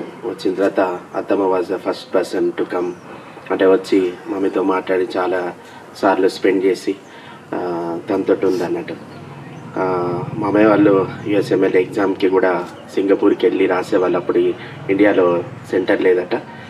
అయితే సింగపూర్ నుంచి శారీస్ తీసుకొచ్చారట. అందరికీ ఒకటే రకమైన శారీస్ అట. అంటే I could remember those things అన్నట్టు. ఈ మా వదినమ్మ ఏ శారీ కట్టుకుని అందరికీ అయితే గొడవ ఉండకూడదని అంటే అందరికీ దాన్ని 1 2 3 4 నంబర్స్ వేసి అంటే షేర్ చేసిందంట. Loving person. I could see చాలా గిఫ్ట్స్ తెచ్చేది, ఎన్నో గిఫ్ట్స్ తీసుకొచ్చేది పలానా వాటన్నిటికీ కూడా మేము చూసేవాళ్ళము. మంచిగా వాటన్నీ ప్యాక్ చేసి బ్యాగేజెస్లో ప్యాక్ చేసి ఇది పలానా వాళ్ళకి, ఇది పలానా వాళ్ళకి, ఇది పలానా వాళ్ళకి. I could not forget those things అన్నట్టు. 87లో ఎన్నో తీసుకొచ్చేది అన్నట్టు. ఆ రోజుల్లో రైస్ కుక్కర్స్, ఇప్పుడున్న రైస్ కుక్కర్స్ 87లోనే తీసుకొచ్చింది. చాలా మౌలి మెక్స్ అనే గ్రైండర్స్ ఉండేవి, చాలా మంచి గ్రైండర్స్ ఉండేవి, వెట్ గ్రైండర్, డ్రై గ్రైండర్. చాలామంది రిలేటివ్స్కి అంబ్రెల్లాస్ తీసుకొచ్చేదట. అంటే నేను చిన్నగా ఉన్నా కానీ but I remember those things అన్నట్టు. ఐ థింక్ అట్లా పెట్టేవాళ్ళు ఈ రోజుల్లో చాలా తక్కువ అనుకుంటా. అంటే సొంత ఫ్యామిలీ వాళ్ళకు కూడా పెట్టడం కష్టం, బట్ ఐ థింక్ ఎక్స్టెండెడ్ ఫ్యామిలీస్కి కూడా పెట్టాలి. మా తాతయ్యకి 5 చెల్లెళ్ళు, తర్వాత పక్కన మరి చిన్నాయనమ్మ వాళ్ళ ఫ్యామిలీస్ కానీ అందరు కలిసి ఉండేవాళ్ళు. చెప్పేది మా చిన్నాయనమ్మ కూడా మా ఇంటి పక్కకే ఉండేవాళ్ళు ఫస్ట్లో. So we are like good family మేమందరం కూడా. మా 3 తాతయ్యలకి 7 మెంబర్స్ పిల్లలు ఉండే. That's good relationship. So what I want to tell is అంటే షీ వాజ్ ఏ గ్రేట్ అంటే కేరింగ్ పర్సన్, లవింగ్ పర్సన్. అందరని కాదు, అంటే అందరినీ కలుపుకొని వెళ్ళింది. ప్రతి బిడ్డని అంటే వారికి కావాల్సినటువంటి తనకున్నటువంటి దాంట్లో ఇవ్వగలిగినటువంటి పొజిషన్ చెప్పాను. తర్వాత మా మదర్ సిక్ అయిపోయిన తర్వాత 2000లో మా మదర్ క్యాన్సర్ ట్రీట్మెంట్ అవుతున్నటువంటి సమయంలో కూడా అంటే మా మదర్ వాళ్ళు ఫోన్ చేశారు, డాడీ వాళ్ళు ఫోన్ చేశారు. అప్పుడు కూడా తను ఎంతో ఎంకరేజ్ చేసింది అన్నట్టు. ఏం కాదు, మంచిది ట్రీట్మెంట్ తీసుకో, మంచిగా అయిపోతాం. తర్వాత మామయ్య వాళ్ళందరూ కూడా వచ్చారు. పెద్ద మామయ్య, సెకండ్ మామయ్య, థర్డ్ మామయ్య అందరూ వచ్చారు. అంటే యుఎస్ నుంచి ఇక్కడ ఉన్న మామయ్య, చిన్నమ్మ వాళ్ళు ఉన్నారు. అయితే అక్కడి నుంచి కూడా వచ్చి హాస్పిటల్కి వచ్చి వాళ్ళు తమ యొక్క లవ్ని, తమ యొక్క కేర్ని, వారి యొక్క హెల్ప్ని కూడా షేర్ చేయడానికి పాసిబిలిటీ ఉన్నాయి. నేను అనుకుంటా ఆ పర్సన్ అలాంటి కేరింగ్ లేకపోతే మనకు ఆ హెల్ప్ ఉండేది కాదనుకుంటా. అదే ఈ విషయాల్లో ఒక 2-3 థింగ్స్ చెప్పాలనుకున్నా. అయితే మమ్మీ చనిపోయింది 2002లో. అప్పుడు ఫోన్స్ ఎక్కువ ఉండేవి కాదు కదా, ల్యాండ్ లైన్స్ ఉండేవి చాలా తక్కువ. అయితే మా మదర్ చనిపోకముందు ఒక మాట చెప్పింది. నేను చనిపోయిన తర్వాత నా బ్రదర్స్ లేరని అనుకొని నా రిలేషన్షిప్ని మీరు తెగ్గొట్టేయకూడదు, ఖచ్చితంగా మీరు వాళ్ళతో రిలేషన్షిప్ ఉండాలి. అంటే వాళ్ళు బిజీగా ఉంటారు, వాళ్ళు యూఎస్లో ఉంటారు కాబట్టి, వాళ్ళు డాక్టర్స్ కాబట్టి sometimes they may not lift your call, but you have to try. ఎందుకంటే మా వదినమ్మ ఉంటుంది, ఫోన్ చేయాలి, అన్నయ్య ఉంటారు, ఫోన్ చేయాలి వారికి అందరికీ. సో అట్ దట్ మూమెంట్ కొంచెం కష్టం అనిపించింది, but I use to call them. Call చేసినటువంటి తరుణాన్ని బట్టి 2002 నుంచి 2013 వరకు అప్పుడప్పుడు కాల్ చేసేవాడిని. నాట్ రెగ్యులర్లీ, బట్ క్రిస్మస్కో లేకపోతే ఎప్పుడన్నా దానికి కాల్ చేసేవాడిని. చేసినప్పుడు ఎవరు మాట్లాడతారంటే అత్తమ్మనే మాట్లాడుతుంది. మామయ్య కంటే ఎక్కువ అత్తమ్మ మాట్లాడుతుంది. అన్ని మాటలు మాట్లాడుతుంది, అందరినీ అడుగుతుంది, అందరి పేర్లు చెప్తుంది అన్నట్టు. మేము 9 మెంబర్స్ కదా, నీ దగ్గర నుంచి కింద వాళ్ళ వరకు అందరి పేర్లు చెప్తాను. అందరు బాగున్నారా, బాగా చదువుకోండి, మంచిగా ఉండాలి అని చెప్పేది అన్నట్టు. So the first person to lift the call also is అత్తమ్మ. అయితే 2013లో మాకు వీసా రిజెక్ట్ అయిపోయింది, నాకు మా ఫాదర్కి, మా చెల్లి మ్యారేజ్ కోసం వెళ్ళడానికి. అప్పుడు పెద్ద తమ ఇనిషియేటివ్ తీసుకొని we are for you, we will be attending the marriage, మేమందరం అక్కడ ఉంటాం, మేమందరం ఫ్యామిలీస్కి వెళ్ళి మేమందరం కూడా పర్ఫామ్ చేస్తాం మ్యారేజ్ని కాలిఫోర్నియాలో. సో డోంట్ వరీ, మా డాడీ తోటి నాతో మాట్లాడి they stood as a family. నాకు చాలా సంతోషం అనిపిస్తుంది. వదినమ్మ వాళ్ళకంటే, అన్నయ్య బావయ్య వాళ్ళకంటే మా మ్యారేజ్ని నేను వీడియో చూస్తూ ఉంటే దానికి నాకు ఎంత ఆనందం అనిపిస్తుంటే అత్తమ్మ మామయ్య దగ్గరుండి నడిపించి మ్యారేజ్ని ఎంతో పర్ఫామ్ చేశారన్నట్టు. So we are very grateful and very gratitude and వాళ్ళకి వెరీ థ్యాంక్ఫుల్. మా అబ్సెన్స్లో వారు ఆ లవింగ్ పర్సన్ అటువంటి పనులన్నీ కూడా చేయగలిగింది. నన్నైతే ఎప్పుడు తిట్టలేదు. I do not have that sort of things, కానీ she was very encouraging, very loving, very careful. So with a grateful heart and with a gratitude we extend and we convey our thankfulness, and at the same moment we are also missing the family. మా మదర్తో పాటు మా family అంతా కూడా miss అవుతుంది. Last time అనుకుంటా ప్రీతం దగ్గరికి వచ్చినప్పుడు కూడా హైదరాబాద్లో విజిట్ చేసింది, and we could able to meet her at మ్యారేట్లో కూడా మరి కలవడానికి దేవుడు పాసిబిలిటీ ఇచ్చాడు. So that was a great fellowship and a joyful moments with the Pedattama. So we are very thankful to Lord. అంత మాత్రమే కాదు, వారి జీవితాన్ని బట్టి మేము నేర్చుకున్న పాఠం ఏంటి అని అంటే, మనం కూడా మనకున్న దాంట్లో షేర్ చేయాలనేటువంటి, అది ఏమన్నా కావచ్చు. కొన్నిసార్లు we could able to present them, మనం ప్రజెంట్ అవ్వచ్చు, మనకేమైనా సాయం చేయగలిగితే సాయం చేయగలగచ్చు. మరి ఇట్స్ ఏ లవింగ్ థింగ్స్ వారి నుంచి నేర్చుకున్నాను. Thank you.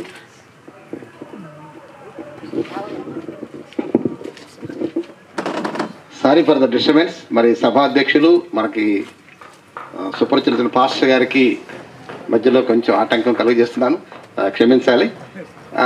ఏంటంటే ఈ కార్యక్రమం యొక్క ఉద్దేశం మన జ్ఞాపకార్థ కూడిక మరియు ఆదరణ కూడిక. మనం జనరల్గా ఈ రెండే పేర్లు పెడుతుంటాం.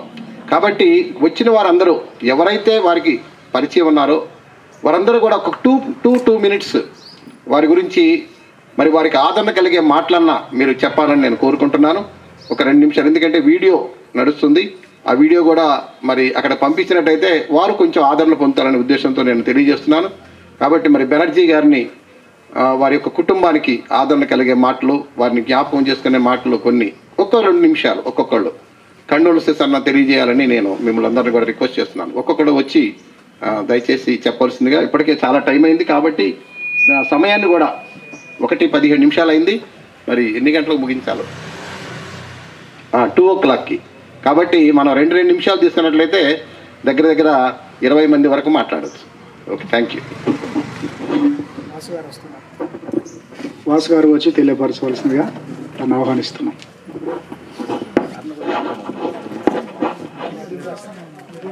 ఒక 2 నిమిషాలు. అందరికీ ప్రభునామన వందనాలు. ఇంత చక్కటి ఈ మధ్యాహ్న కాల సమయంలో వదిన గారిని మనం స్మరించుకోవటానికి మరి అన్నయ్య మరి వదినమ్మ మన అందరినీ ప్రేమతో ఆహ్వానించి, మరి వదినమ్మ గురించి ఇంత చక్కని మాటలు మరి వదినమ్మ చెప్పింది, మరి ఇంకా బాబు చెప్పాడు, అందరు చెప్పారు, ఇంతవరకు మాకు తెలియదు. మరి నేను కూడా వదినమ్మతోని పంచుకున్న మాటలు, ఎందుకంటే నేను నాన్నగారిని చూడటానికి హైదరాబాద్ నుంచి బోధన వచ్చేసాను. ఒక 7-8 సంవత్సరాలు నాన్నగారు మరి నా సేవలో బ్రతికారు. అప్పుడు ఆ 7-8 సంవత్సరాల సమయంలో అన్న, మరి బెనర్జీ అన్న, వదినమ్మ, మరి దాసన్న, మరి రమేష్ అన్న, మరి వదినమ్మ, మరి ఆర్డి ప్రసాద్ మామగారు అందరూ 3 సార్లు నాన్నని చూడటానికి వచ్చారు.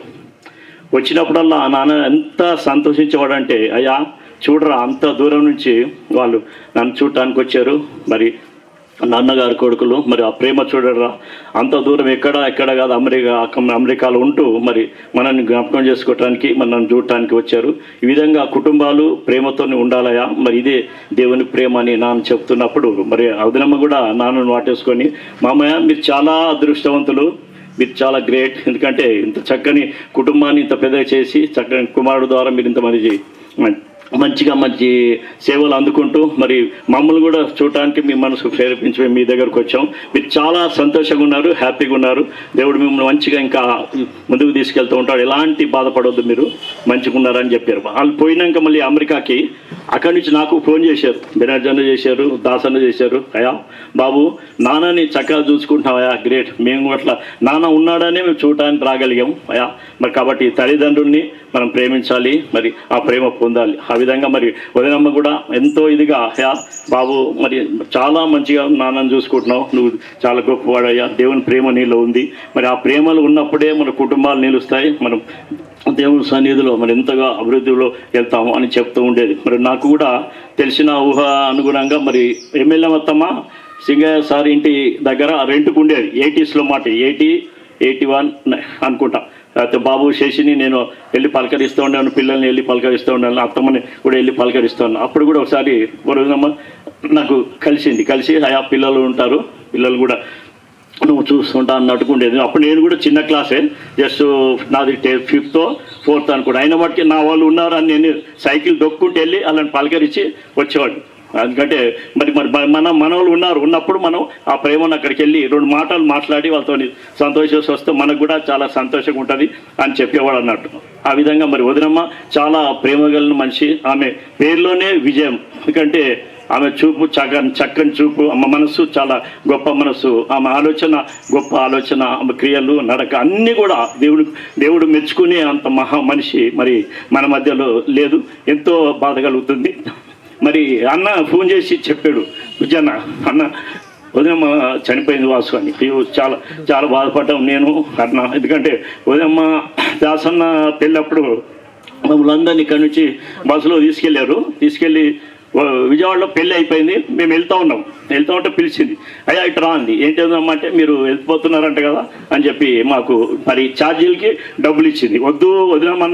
అన్న కూడా లేదా తీసుకోండి మీరు, ఎందుకంటే మీరు అక్కడి నుంచి వచ్చారు, మళ్ళీ మీరు బస్సులో వెళ్ళాలి కాదు, అట్లా కాదు వెళ్ళిపోతున్నారు కదా మీ అత్తగారి ఇంటికి అని చెప్పి.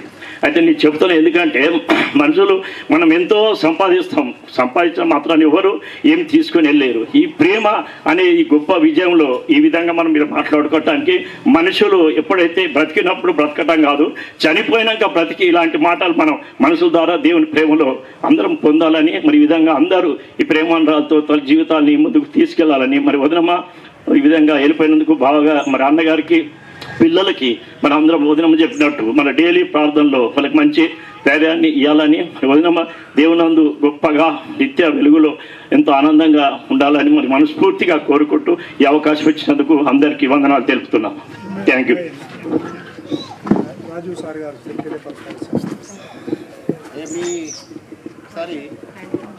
మీ నాన్నగారి పేరు, మీ తండ్రి గారి పేరు, మీ పేరు పూర్తిగా చెప్పండి. అంటే మీకంటే గుర్తుపడతారు, మిగిలిన గుర్తుపట్టలేరు ఒకవేళ వీడియోలో. రాజేశ్వరి గారు మా సొంత అక్క, మా చిన్నమ్మ కూతురు. ఆమెను కొలకలూరులో వాళ్ళ జన్మస్థలం. రాజేశ్వరి గారు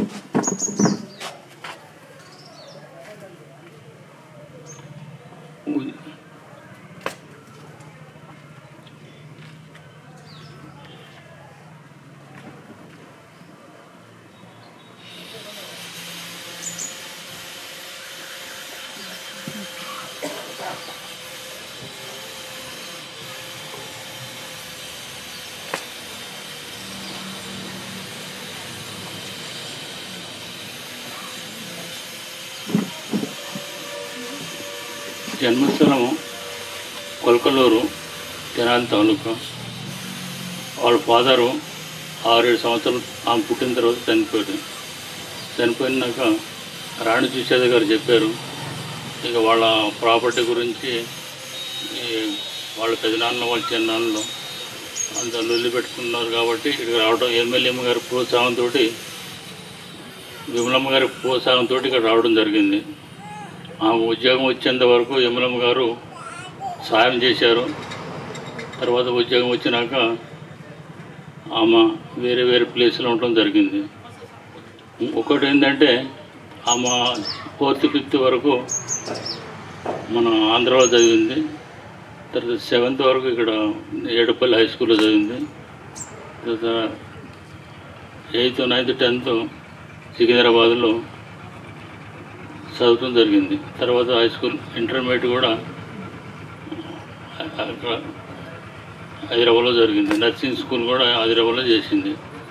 ఆమె పాస్ కాగానే ఇక్కడ గవర్నమెంట్ హాస్పిటల్లో ఉద్యోగం ఇచ్చారు. ఉద్యోగం ఇచ్చిన నెక్స్ట్ ఇయర్కి ఆమెకు పెళ్లి చేయడం జరిగింది. తర్వాత ఇక్కడ శశిబాబు పెద్ద కొడుకు ఇక్కడ జన్మించాడు. తర్వాత ఆమె హృదయము కైండ్ హార్టెడ్నెస్, ఎవరిపైనా కానీ ఏదో హెల్ప్ చేస్తుంది. లేదనే మాట ఆ నోటి నుంచి రాదు. ఎప్పుడు కూడా ఏది అడిగినా కూడా ఆమె నోటి నుంచి నో అనే ఆన్సర్ రాలేదు. మేము చిన్నప్పుడు ఆమె దగ్గర పోతే మాకు పైసలు అవసరం ఉందంటే ఎంతంటే అంత ఇస్తుండే, మాకు మర్యాదగా మాట్లాడి అన్నం పెట్టి పంపిస్తుండే. మేము చిన్నప్పుడు హాస్టల్లో ఉంటుంటే ఎలాంటి ఇబ్బంది కలగకుండా మాకు చూస్తుండే, ఆదరిస్తుండే, పంపిస్తుండే. కానీ దురదృష్టవశాత్తు ఆమెకు బ్రెయిన్ క్యాన్సర్ వచ్చేసింది. బ్రెయిన్ క్యాన్సర్ అనేది అది డెడ్ఫుల్ డిసీజ్.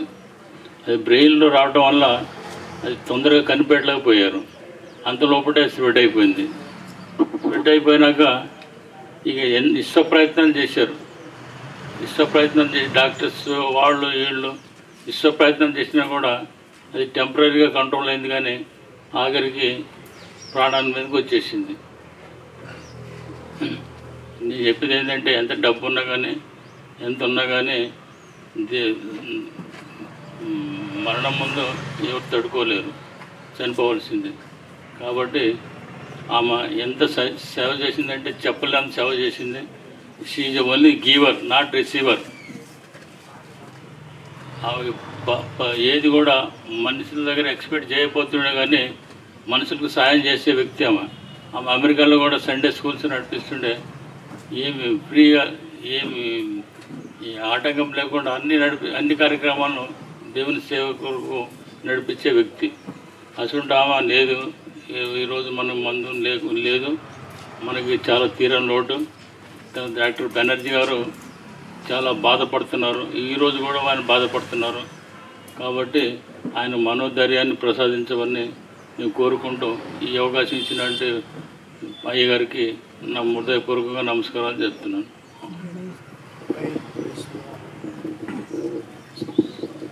దేవుని దాసు రవి గారు సమయం వారు తెలియపరుస్తారు.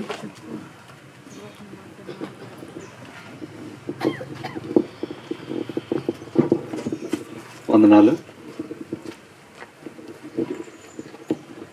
మా అక్కగారు విజయరాజేశ్వర్ గారు ప్రభునందు నిద్రించారు.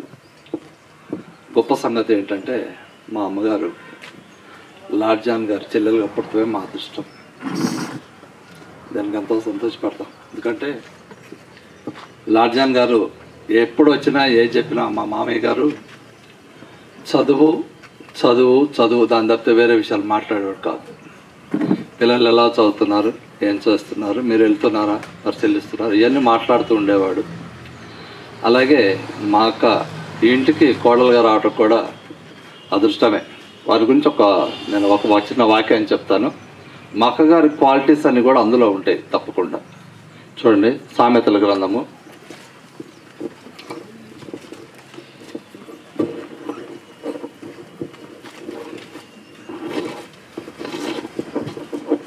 31వ అధ్యాయము 10 నుంచి చదువుతాను. గుణవతి అయిన భార్య దొరకట అరుదు, అటు ముత్యము కంటే అమూల్యమైనది. ఆమె పెనిమిటి ఆమె యందు నమ్మిక ఉంచును. అతని లాభప్రాప్తికి వెలితి కలగదు. ఆమె బ్రతుకు దినములన్నీయో అతనికి మేలే చేయను కానీ కీడేమీ చేయదు. ఆమె గొర్రెబొచ్చును అవిసనారును వెదకును, తన చేతులారా వాటితో పనిచేయును. వర్తకపు ఓడలు దూరం నుండి ఆహారం తెచ్చినట్లు ఆమె దూరం నుండి ఆహారం తెచ్చుకొను. ఆమె చీకటిని లేచి తన ఇంటి వారికి భోజనం సిద్ధపరచును. తన పనికత్తెలకు బత్తెం ఏర్పరచును. ఆమె పొలంను చూచి దాన్ని తీసుకొను. తాము కూడబెట్టిన ద్రవ్యమును పెట్టి ద్రాక్ష తోట ఒకటి నాటించును. ఆమె నడికట్టు చేత నడుము బలపరుచుకొని చేతులతో బలముగా పనిచేయును. తన వ్యాపార లాభము అనుభవించే తెలుసుకొను. రాత్రివేళ ఆమె దీపం మారిపోదు. ఆమె పంటెను చేత పట్టుకొను. తన వేలుతో కదురు పట్టుకొని వడుకును. దీనులకు తన చేయి చాపును. దరిద్రులకు ఆమె తన చేతులు చాపును. తన ఇంటి వారికి చలి తగలనని భయపడదు. ఆమె ఇంటి వారందరూ రక్తవర్ణ వస్త్రములు ధరించిన వారు. ఆమె పరుపులను సిద్ధపరచుకొను. ఆమె సన్నని బట్టలు సన్నవి, నారబట్టలు, రక్తవర్ణ వస్త్రములు. ఆమె పెనిమిటి దేశపు పెద్దలతో కూడా కూర్చుండును. గవిని యొద్ద పేరుగొన్నవాడై ఉండును. ఆమె నారబట్టలు నేయించి అమ్మును. నడికట్లను వర్తకులకు అమ్మును. బలమును ఘనతయు ఆమెకు వస్త్రములు. ఆమె రాబో కాలము విషయమై నిర్భయముగా ఉండును. జ్ఞానము కలిగి తన నోరు తెరచును. కృపగల ఉపదేశం ఆమె బోధించును. ఆమె తన ఇంటి వారి నడతలను బాగా కనిపెట్టును. పని చేయకుండా ఆమె భోజనం చేయదు. ఆమె కుమారులు లేచి ఆమెను ధన్యురాలందరూ. చాలామంది కుమార్తెలు ఆమె ప్రతిభత ధర్మం అనుసరించి ఉన్నారు, కానీ వారందరినీ నీవు మించిన దానివని ఆమె పెనిమిటి ఆమెను పొగుడును అని మాటలు చూసినప్పుడు ఇవన్నీ కూడా అక్కకు వర్తిస్తామని మేము నమ్ముతాం. ఎందుకంటే ఆమె చేసిన ప్రతి పని సహాయ విషయంలో కానీ ఇప్పటిదాకా అన్ని విషయాలు చెప్పుకుంటూ వచ్చారు. ఆమె ఏ స్థితి నుంచి ఎంత కష్టపడి పైకి వచ్చిందో ఆమెకు తెలుసు. అది ఎప్పుడు కూడా ఆమె మర్చిపోయేది కాదు. అలా ఉండి ఆమె అందరికీ సహాయం చేస్తూ అందరు నాలుగుగా ఉంటూ ఎవరిని కూడా తీసివేయకుండా ప్రతి ఒక్కరిని కలుపుకుంటూ ముందు సాగినట్టుగా చూస్తున్నాం. కనుక విడిచిన కుటుంబం అక్కగారు తన పిలుపు అందుకొని దేవుని సన్నిధి చేరి ఉన్నది. విడబడిన కుటుంబము దుఃఖంలో ఉంటున్నారు. అందరూ ఈ స్థితికి రావాల్సిన వారమే అయినప్పటికీ కూడా మనం కొంత శారీరక దుఃఖం అనేది ఉంటుంది. కాబట్టి బావయ్య కానీ పిల్లలకు కానీ వాళ్ళ అల్లుళ్ళకి కానీ కోడలకు కానీ వారంతా కూడా దేవుని మాటకి ఆదరింపబడాలి తట్టుగా మీరు మీ కుటుంబ ప్రార్థనలో వారి కుటుంబాన్ని జ్ఞాపకం చేసుకొని ఆదరించాలని కోరుతున్నాను. వందనాలు. మరి 1:31 అయింది టైము. పాస్టర్ గారు ఒక 15 నిమిషాలు వాక్యం అందిస్తారు. అందించిన తర్వాత మరలా ఇంకా మిగిలిన వారు ఎవరైనా ఉన్నట్లయితే వారు మరి వారి యొక్క ఆదరణకరమైన మాటలను వారి కుటుంబం కొరకు చెప్పవలసిందిగా కోరుతున్నాను. తర్వాత 2 గంటలకి భోజనం స్టార్ట్ అవుతుంది. స్టార్ట్ అయిన తర్వాత మీరు మరి ఈ ట్రిబ్యూట్ తెలియజేయడానికి కుటుంబంగా వచ్చిన వారు మాత్రం కుటుంబంగా ఇద్దరుగా వచ్చి మరి పిల్లలతో సహా వచ్చి మరి ఆ యొక్క పూలు శ్రద్ధాంజలి ఘటించవలసిందిగా కోరుతున్నాను. అది ఒకవేళ భోజనాలు జరిగే కార్యక్రమంలో ఇంకా కూడా ఎవరైనా మాట్లాడాలని ఇంట్రెస్ట్ ఉన్నట్లయితే వారు భోజనాలు జరుగుతున్నప్పటికీ కూడా వారు వచ్చి ఇక్కడ మాట్లాడుతుంటే ఆ వీడియో జరుగుతుంటుంది, అలాగే ఫోటోలు తీస్తారు. Thank you. మంచిది. ప్రార్థన చేసుకుందాం ఈ సమయమున. దేవుని దాసులు సంసంపాల్ గారు ప్రార్థన చేస్తారు ఈ సమయం. సకాశ్రుతులకు కారణభూతులైన మా ప్రియ పరులకు తండ్రి, నీ ఘనమైన శ్రేష్టమైన నామను బట్టి నీ స్తోత్రం, నీ కొందనాలు ప్రభా. ఈ సమయంలో మరి రాణి సిస్టర్ గారి యొక్క గృహం దగ్గర ఈ రీతిగా మేము కూడుకోవడానికి నీ కృప చూపించావు, దాన్ని బట్టి వందనాలు ప్రభా. మరి విజయ్ రాజేశ్వరి గారి యొక్క జ్ఞాపకార్థంగా మేము జ్ఞాపం చేసుకుంటున్నాం. దైవజనుల సంక్షేమంలోనూ బంధువర్గాలు రక్త సముద్ర వర్గ సంక్షేమంలో ఈ రీతిగా గురించి మేము తెలుసుకుంటున్నాం. ఈ వాక్యం సెలవిస్తుంది ప్రభా. నీతిమంతులను జ్ఞాపకం చేసుకుంటూ ఆశీర్వాదం అందుకు. ఆమె చేసినటువంటి అమ్మ ఎన్నో నీతి కార్యాలు చేశారని ఇప్పుడు వారికి విన్నాం ప్రభా. మరి జ్ఞాపకం చేసుకుని ఆమె ఆత్మకు శాంతిని కలిగి చేయాలని మేము ప్రార్థన చేస్తున్నాం. పరలోక రాజ్యంలో మీ చోటు ఇవ్వాలని మేము ప్రార్థన చేస్తున్నాం నాయన. ఈ సమయంలో దైవజనంలో మరి వాక్యం చెప్పడం నిలబెడుతుండగా మా అందరితో సూటిగా బాహాటంగా మాట్లాడాలని మేము ప్రార్థన చేస్తున్నాం. ఆ వాక్యానుసారంగా మేము నింపుకొని దాని ప్రకారంగా జీవించేటువంటి కృపా భాగ్యం మాకు అనుగ్రహిస్తారని యేసయ్య పరిశుద్ధ నామంలో అడిగి పెడుకున్నాం తండ్రి. నీ తోడు నాకుండగా ఒంటరిని కానెన్నడు, నీ తోడు నాకుండగా సపలు కూడా మంది ఒంటరిని కానెన్నడు. యేసయ్యా నా యేసయ్యా, యేసయ్యా నా యేసయ్యా, యేసయ్యా నా యేసయ్యా, యేసయ్యా నా యేసయ్యా. ఆదరణ కర్తవు అనాథునిగా విడువవు, నీ తోడు నాకుండగా ఒంటరిని కానెన్నడు. నీ తోడు నాకుండగా ఒంటరిని కానెన్నడు. యేసయ్యా నా యేసయ్యా, యేసయ్యా నా యేసయ్యా. Praise the lord. దేవుని ఘనమైన నామమునకు మహిమ కలుగును గాక. కూడి ఉన్నటువంటి మీకందరికీ మన ప్రభు అయినటువంటి యేసుక్రీస్తు వారి నామమున అందరికీ శుభములు పలుకుతున్నాను.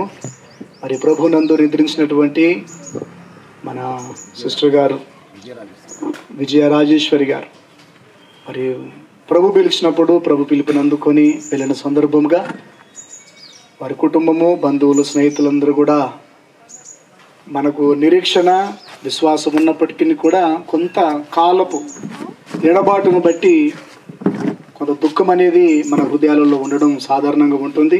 అయినప్పటికీ కూడా ప్రభువును బట్టి మనం ధైర్యం తెచ్చుకోవాలి. ప్రభువును బట్టి మనము ధైర్యాన్ని తెచ్చుకోవాలి. కనుక ఈ సందర్భముగా మరి బెనర్జీ గారు కూడా వారు కూడా ప్రభు మాటలను బట్టి ధైర్యాన్ని పొందాలి. ఎందుకంటే వాక్యం సెలవిస్తుంది, ఒకటి తల్లి వారిని ఆదరించినట్లు నేను ఆదరిస్తానంటాడు. కనుక దేవుడే వారిని ఆదరించాలని మనమందరం కూడా ప్రార్థనలు చేయాలి. కనుక సమయం ఒక 10-15 నిమిషాలు దేవుని యొక్క వాక్యాన్ని జ్ఞాపకం చేసుకుందాం. ఫిలిప్పీలకు రాసిన పత్రిక 1వ అధ్యాయము, ఫిలిప్పీలకు రాసిన పత్రిక 1వ అధ్యాయము 21వ వచనంలో, నా మట్టుకైతే బ్రతుకుట క్రీస్తే, చావైతే లాభము. అయినను శరీరముతో నేను జీవించుటయే నాకున్న పనికి ఫలసాధనమైన ఎడల నేనేమి కోరుకుందునో నాకు తోచలేదు. ఈ రెండింటి మధ్యను ఇరుకబడి ఉన్నాను. నేను వెడలిపోయి క్రీస్తుతో కూడా ఉండవలనని నాకు ఆశ ఉన్నది, అది నాకు మరీ మేలు అన్నాడు. దేవుని బిడ్డలారా, మరి దైవజనుడైనటువంటి పౌలు ఒకప్పుడు సౌలుగా ఉంటూ దేవుని సంఘానికి, దేవునికి విరోధముగా నడుస్తున్న వ్యక్తిని ప్రభు దర్శించి పౌలుగా మార్చుకొని మరి అనేక సంఘాలు కట్టడానికి ఇంచుమించు 40 సంఘాలు కట్టి 3 మిషనరీ ప్రయాణాలు చేసి మరి అగస్వాల్ అనే ప్రాంతంలో శిరచ్ఛేదనం చేయబడి తన విశ్వాసాన్ని కాపాడుకొని ప్రభు యొద్దకు వెళ్ళిపోయాడు. ఆయన బ్రతికినటువంటి కాలంలో ఈ పత్రికను ఆయన చెరసాల్లో ఉంటూ ఫిలిప్పీ సంఘానికి పత్రిక రాశాడు ఆయన. కనుక దేవుని బిడ్డలైనటువంటి వారందరూ కూడా శ్రమలు వచ్చినప్పుడు, కష్టాలు వచ్చినప్పుడు, ఈ విధంగా మరణము సంభవించినప్పుడు ప్రభునందు ఆనందించుడి, మరలా చెప్పుదును ఆనందించుడని మీరు ఎల్లప్పుడూ కూడా ప్రభు మనకిచ్చినటువంటి విశ్వాసమును బట్టి, నిరీక్షణను బట్టి మనము ప్రభును బట్టి ధైర్యం తెచ్చుకొని బ్రతకాలని చాలా విషయాలు చెప్పుతూ ఏమంటాడంటే, నా మట్టుకైతే బ్రతుకుట క్రీస్తే, చావైతే లాభము అన్నాడు ఆయన. దైవజనుడు మరి మాట ఏ లాభం అంటున్నాడంటే, చావైతే నాకు లాభము అన్నాడు.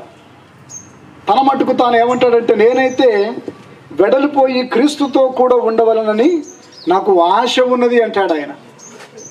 ఇక్కడ నేను జ్ఞాపకం చేస్తున్నది ఏంటంటే, దేవుని నమ్ముకున్నటువంటి బిడ్డలకు దేవుడు పిలిచినప్పుడు, ఆ మరణం సంభవించినప్పుడు అది వారికి లాభముగా ఉన్నది అంటాడు.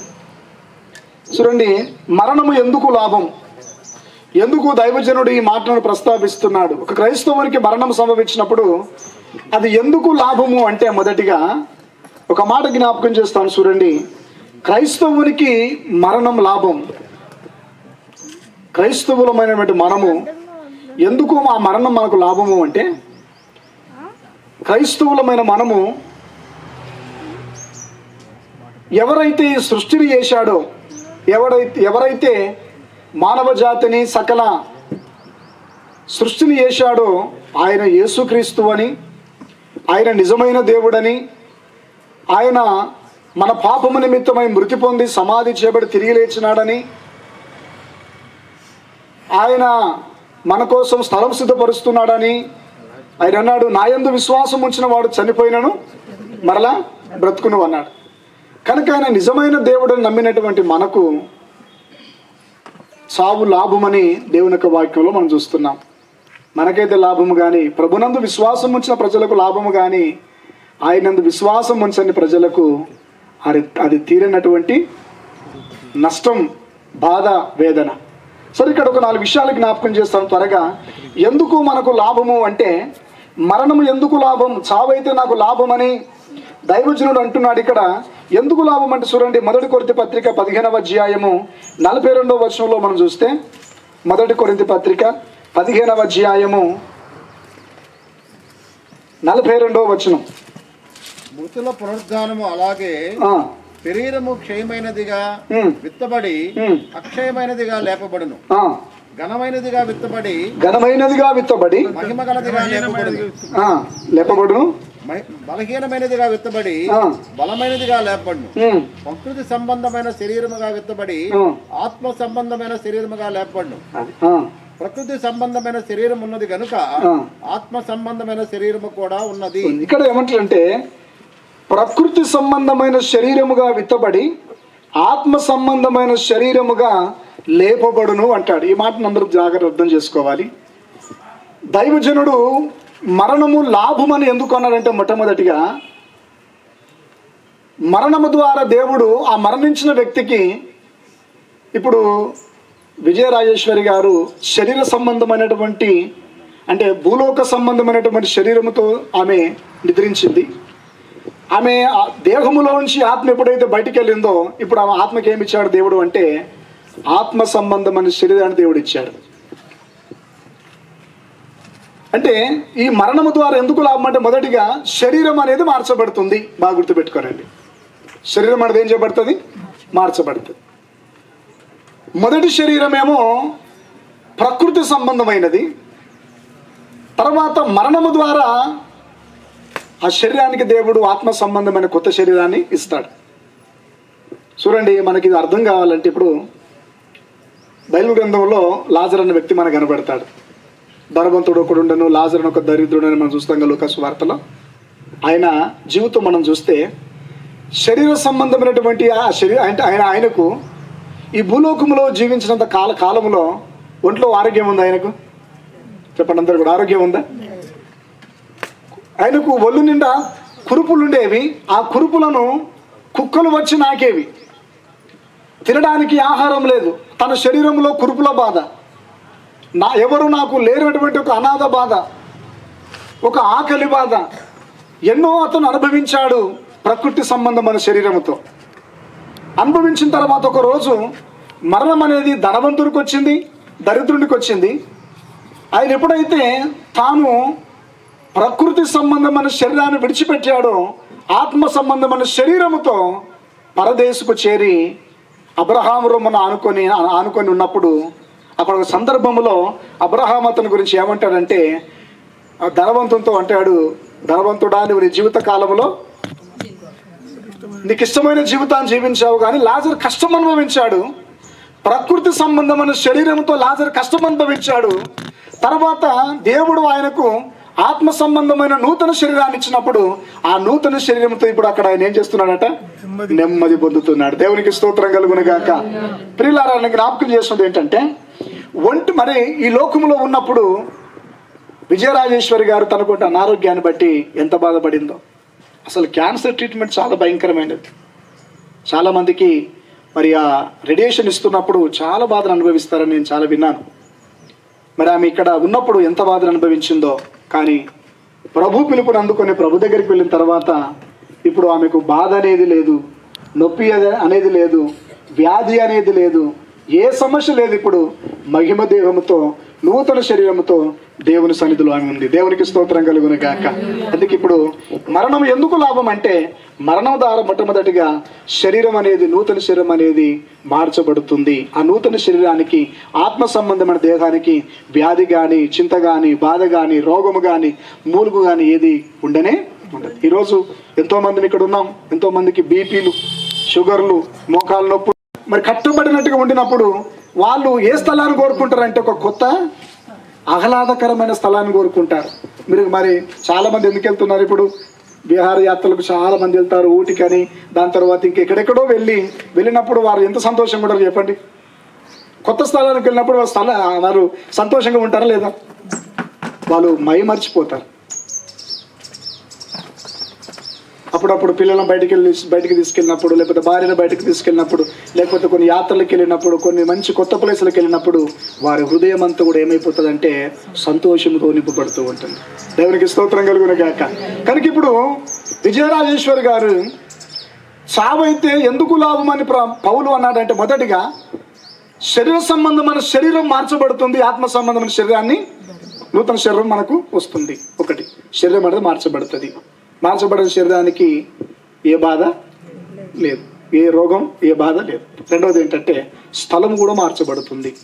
భూలోకంలో ఉన్నటువంటి ఆమె ఇప్పుడు ఎక్కడికి వెళ్ళిందంటే ప్రభువు ఉన్న స్థలములోనికి వెళ్ళింది. కనుక ఆ స్థలములో బాధ కానీ, దుఃఖము కానీ, వేదన కానీ, శ్రమ కానీ ఏది కూడా లేదనే విషయాన్ని మనకి జ్ఞాపకం చేస్తున్నాం ఇక్కడ. కనుక మూడవది ఏంటంటే ఒక మాట జ్ఞాపకం చేస్తాను చూడండి. ప్రకటన గ్రంథం 14వ అధ్యాయంలో ఒక సందర్భం కనబడుతుంది చూడండి. ప్రకటన గ్రంథం 14వ అధ్యాయము 13వ వచనంలో 14-13లో అంతటా ఇప్పటి నుండి ప్రభునందు మృతునందు మృతులు ధన్యులని వ్రాయుమని పరలోకము నుండి ఒక స్వరము చెప్పగా వింటిని. నిజమే, వారు తమ ప్రయాసములు మాని విశ్రాంతి పొందుదురు, వారి క్రియలు వారి వెంట పోవునని ఆత్మ చెప్పుచున్నాడు. మూడో విషయం ఏంటంటే ప్రియులారా, ప్రభువు నమ్ముకొని మృతునందు మృతులు ధన్యులట. ఎందుకు ధన్యులంటే మూడవదిగా వారు తమ ప్రయాసములు మానుచున్నారు అన్నాడు. ఆది కాండంలోనికి మనం వెళ్తే దేవుడు తినవద్దన్న పండును అవ్వ ఆదాములు తిన్నప్పుడు ఆదాముతో దేవుడు అన్న మాట ఏంటంటే, నేను తినవద్దన్న పండును నీ భార్య మాట విని తిన్నావు గనక నీ నిమిత్తం నేను భూమిని శపిస్తున్నా, అది ముండ్ల పొదలు గచ్చ పొదలు నీకు మొలిపిస్తుంది. నేను నిన్ను మట్టితో చేశాను గనక తిరిగి నువ్వు మట్టికి చేరే వరకు, నేలకు చేరే వరకు చెమటగార్చి ప్రయాసముతో బ్రతుకుతావు అన్నాడు.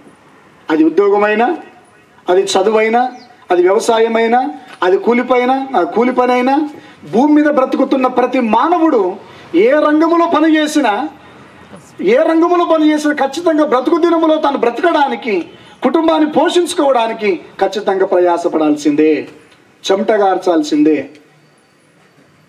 అందుకే అంటారు రెక్కాడితేనే డొక్కాడుతుంటారు కదా.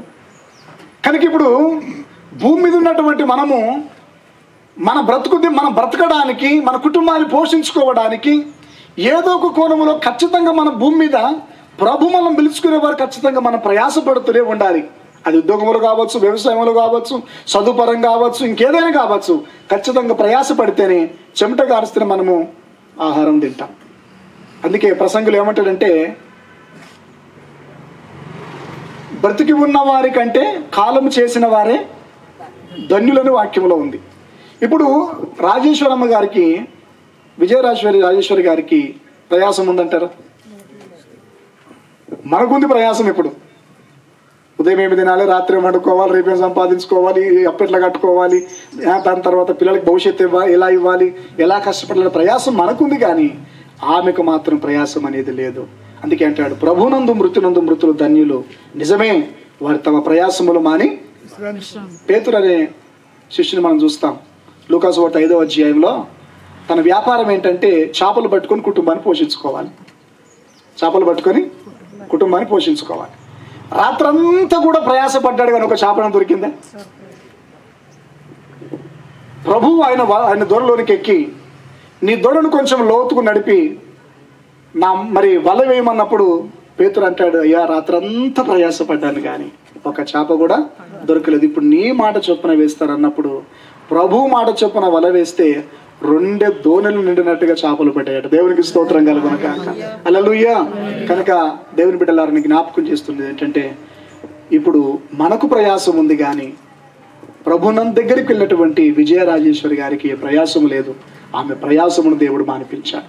ఈ లోకములో ఉన్నప్పుడు ఎంత సేవ చేసిందో కుటుంబానికి, ఉద్యోగరీత్యా కావచ్చు, కుటుంబరీత్యా కావచ్చు, పిల్లలకు సేవ చేసే విషయంలో కావచ్చు, భర్తకు సేవ చేసే విషయంలో కావచ్చు, ఎంతో ప్రయాసపడి ఉంది. ఖచ్చితంగా ప్రయాసం లేకుండా మానవుడు భూమి మీద ఉండడు. ఇప్పుడు ఆ మరణము ద్వారా ఆమె ప్రయాసమును దేవుడు మానిపించాడు. దేవునికి స్తోత్రం కలుగును గాక. దాని తర్వాత మూడవదిగా అంటాడు, మరణం ఎందుకు లాభం అంటే, మూడవదిగా ఆమె ప్రయాసం మానిపించబడింది. రెండవదిగా ఏంటంటే ఆమెకు విశ్రాంతినివ్వడానికి దేవుడు పిలుచుకున్నాడు. నాలుగవదిగా వారు తమ ప్రయాసములు మాని ఏం చేస్తారట? విశ్రాంతి పొందుతారు. భూలోకంలో మానవునికి అసలైన విశ్రాంతి ఎక్కడ కూడా లేదు. ఈరోజు నిద్ర టాబ్లెట్లు ఎందుకు వచ్చినాయి? నిద్ర పట్టుకునే కదా. డాక్టర్ ఏమంటారు, నిద్ర రావట్లేదు సార్ అంటే నిద్ర మాత్రలు ఇచ్చి కొంచెం విశ్రాంతి తీసుకోండి, నిద్ర మాత్రలు వేసుకుంటారు. మానవునికి అసలైన సిసలైన విశ్రాంతి భూలోకములో లేదు ప్రియులారా. అది ఎక్కడ ఉందంటే కేవలము దేవుడి దగ్గర మాత్రమే అసలైన విశ్రాంతి మానవునికి ఉన్నది. అందుకే అంటాడు, నిజమే, వారు తమ ప్రయాసములు మాని విశ్రాంతి పొందుదురు అంటాడు. కనుక ఆమెకు దేవుడు విశ్రాంతి వల్ల నిశ్చయించుకున్నాడు. ఎందుకంటే ఆయన సెలవు లేకుండా ఎవరు కూడా ఈ లోకంలో నుండి వెళ్ళలేరు. ప్రభు పిలుచుకున్నప్పుడే మనం వెళ్తాం, కానీ వితౌట్ హిస్ కాల్ నో బడి గోస్ టు ద హెవెన్. ఆయన పిలవకుండా ఎవరు కూడా ఆయన దగ్గరికి వెళ్ళలేరు. కనుక 4వది నేను జ్ఞాపకం చేస్తుంది ఏంటంటే, మరణం ఎందుకు లాభం అంటే విశ్రాంతి ఇవ్వడానికి దేవుడు పిలుచుకున్నాడు.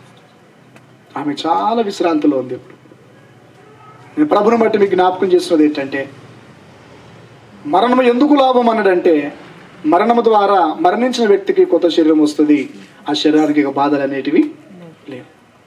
మరణించిన వ్యక్తికి స్థలం మార్చబడుతుంది అనగా ప్రభు స్థలంలోకి వెళ్ళినప్పుడు అక్కడ తనకు ఇక నిత్యానందమే ఉంటుంది. కొత్త స్థలంలో మనం ఎలాగా కొత్త స్థలానికి వెళ్ళినప్పుడు ఆ స్థలాన్ని మనం ఎట్లా ఆస్వాదిస్తామో, కనుక ఎలా ఇల్లు ఈ కుటుంబం జ్ఞాపకం రాకుండా మనం సంతోషిస్తామో, కనుక కొత్త స్థలము ఇవ్వబడింది ఆమెకు.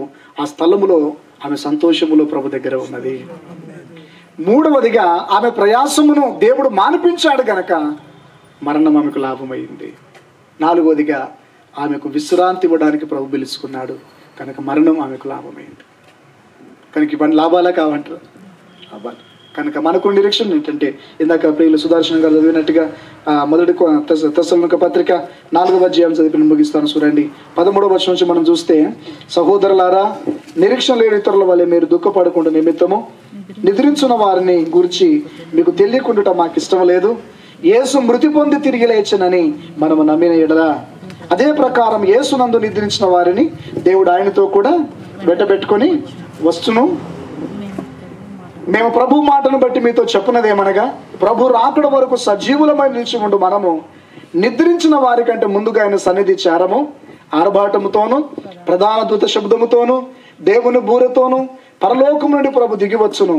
క్రీస్తు నందుండి మృతులైన వారు మొదట లేతురు. ఆ మీదట సజీవులమై నిలిచి ఉండు మనము వారితో కూడా ఏకముగా ప్రభును ఎదుర్కొనుటకు ఆకాశ మండలమునకు మేఘముల మీద కొనిపోబడదుము. కాగా మనం సదాకాలము ప్రభుతో కూడా ఉందుము. కాబట్టి మీరు ఈ మాటల చేత ఒకరినొకడు ఏం చేసుకోనట, ఒక దినం రాబోతుంది ప్రియులారా.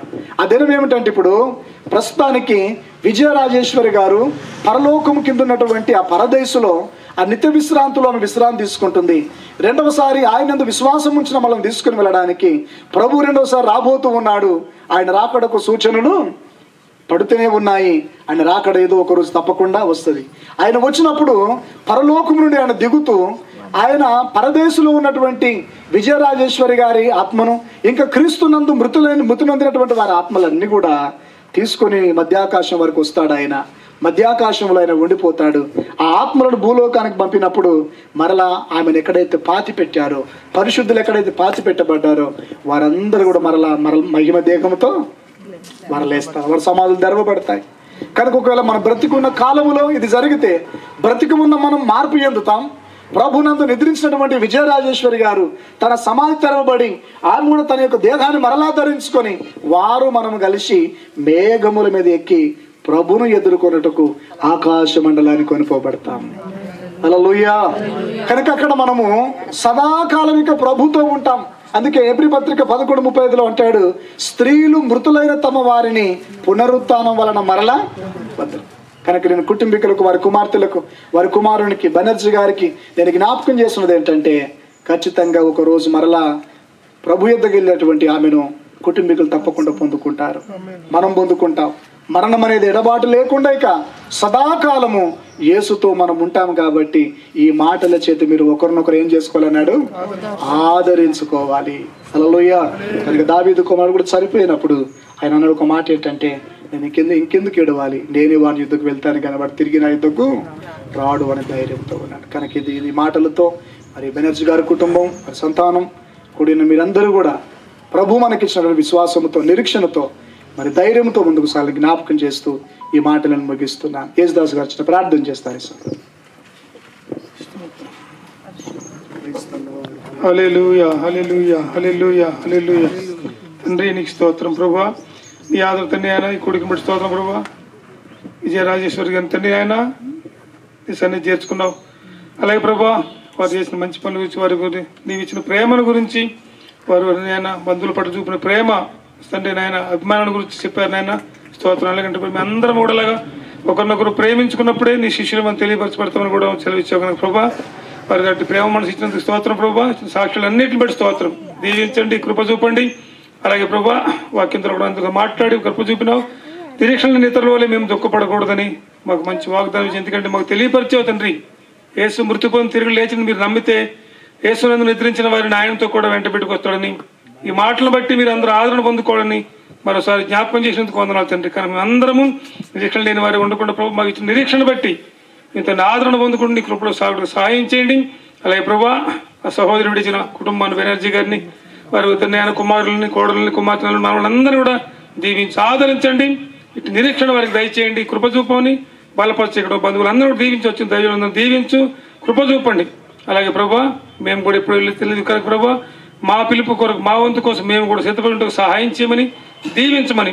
ఎందుకంటే ప్రభా మేము లోకానికి వచ్చి ఏమి తెలియదు, ఏమి తీసుకొని పోలేము.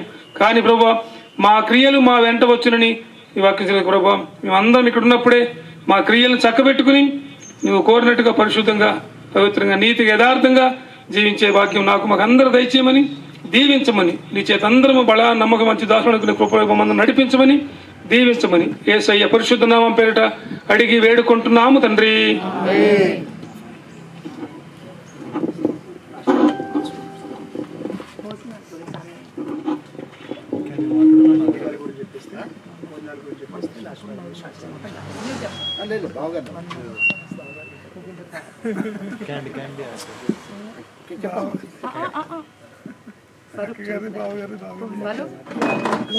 ఇంకా ఎవరైనా మాట్లాడవలసి ఉన్నారా? 2 గంటలకు భోజనం పెడతాం, అదే దాంట్లో డౌట్ లేదు.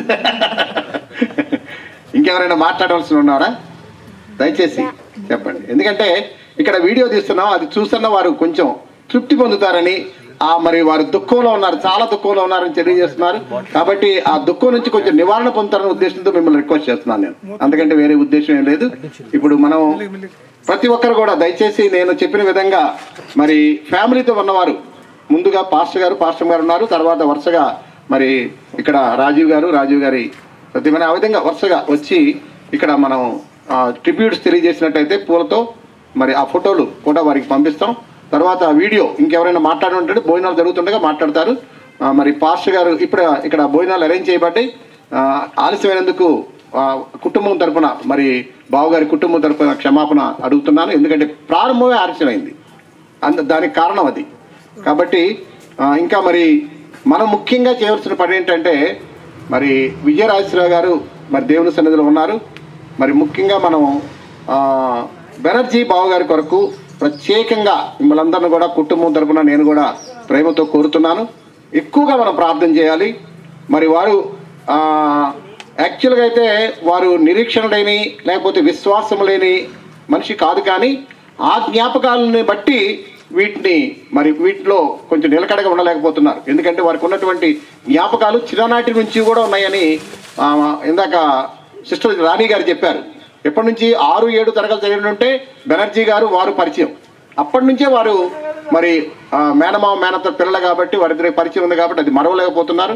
కాబట్టి మరవాలంటే సమయం పట్టుద్ది, డ్యూటీలో కూడా జాయిన్ అవ్వటానికి. అలాగే మరి శశి గారు, అలాగే మేఘనా గారు వారి కుటుంబం గురించి, అలాగే మరి ఉషా గారు, అలాగే బిల్ గారు వారి కుటుంబం గురించి, అలాగే మరి సుధా గారు, అలాగే జేమ్స్ గారేనండి జేమ్స్ గారు వారి కుటుంబం గురించి, ఈ 3 కుటుంబాలని మీరు మనసులో పెట్టుకోండి. బావగారి గురించి ప్రార్థన చేయవలసిందిగా మిమ్మల్ని అందరూ రిక్వెస్ట్ చేస్తున్నాను. ఇప్పుడు మరి మనం చివరి ప్రార్థన, ఆశీర్వాద ప్రార్థనతో ఈ కార్యక్రమం ముగించబడుతుంది. ట్రిబ్యూట్స్ తెలియజేసేవాళ్ళు ట్రిబ్యూట్స్ తెలియజేయండి, ఫోటోలు దిగండి, ఫోటోగ్రాఫర్ ఉన్నారు. అలాగే ఇంకా ఎవరైనా మాట్లాడుతున్న వాళ్ళు మీరు భోజనం జరుగుతుండగా వచ్చి మాట్లాడవచ్చు. జరుగుతున్నామండి ఏమా జదిద్యా సుందరరావు అన్నయ్య గారు బాయ్ వచ్చారా? ఒక 2 minutes మాట్లాడతారు.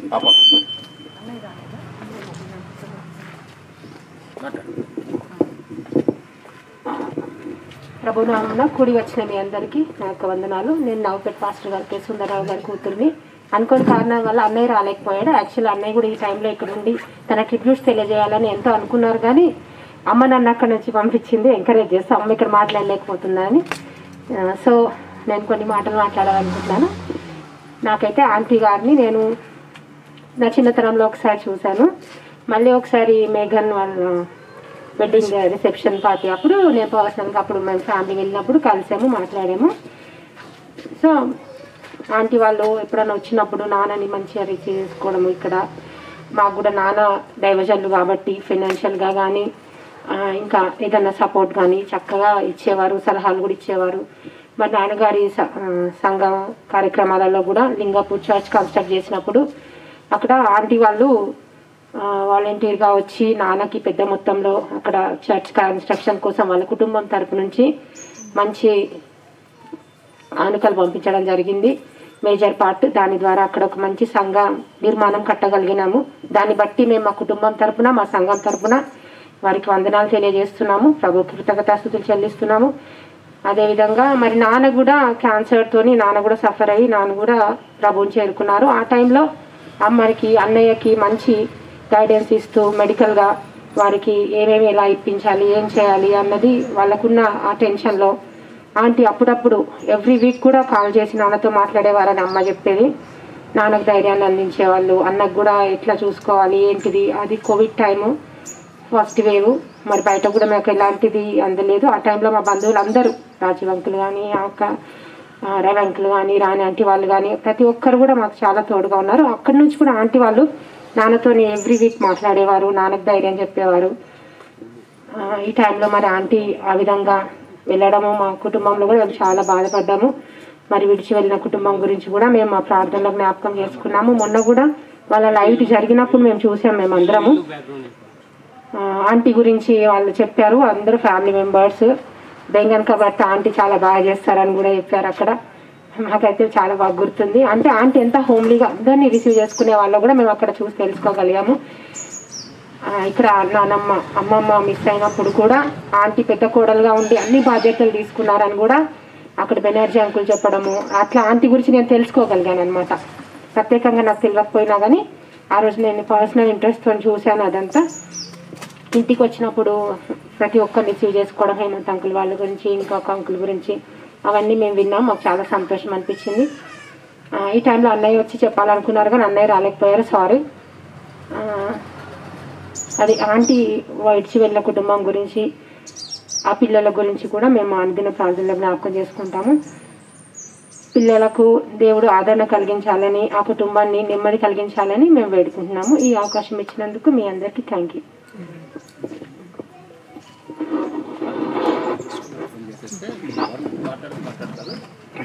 ప్రార్థన చేసుకుందాం. దయచేసి ముందుకు వస్తారా ప్రైమ్ మినిస్టర్ గారు, ఫ్యామిలీ అందరూ కూడా ముందుకు రండి.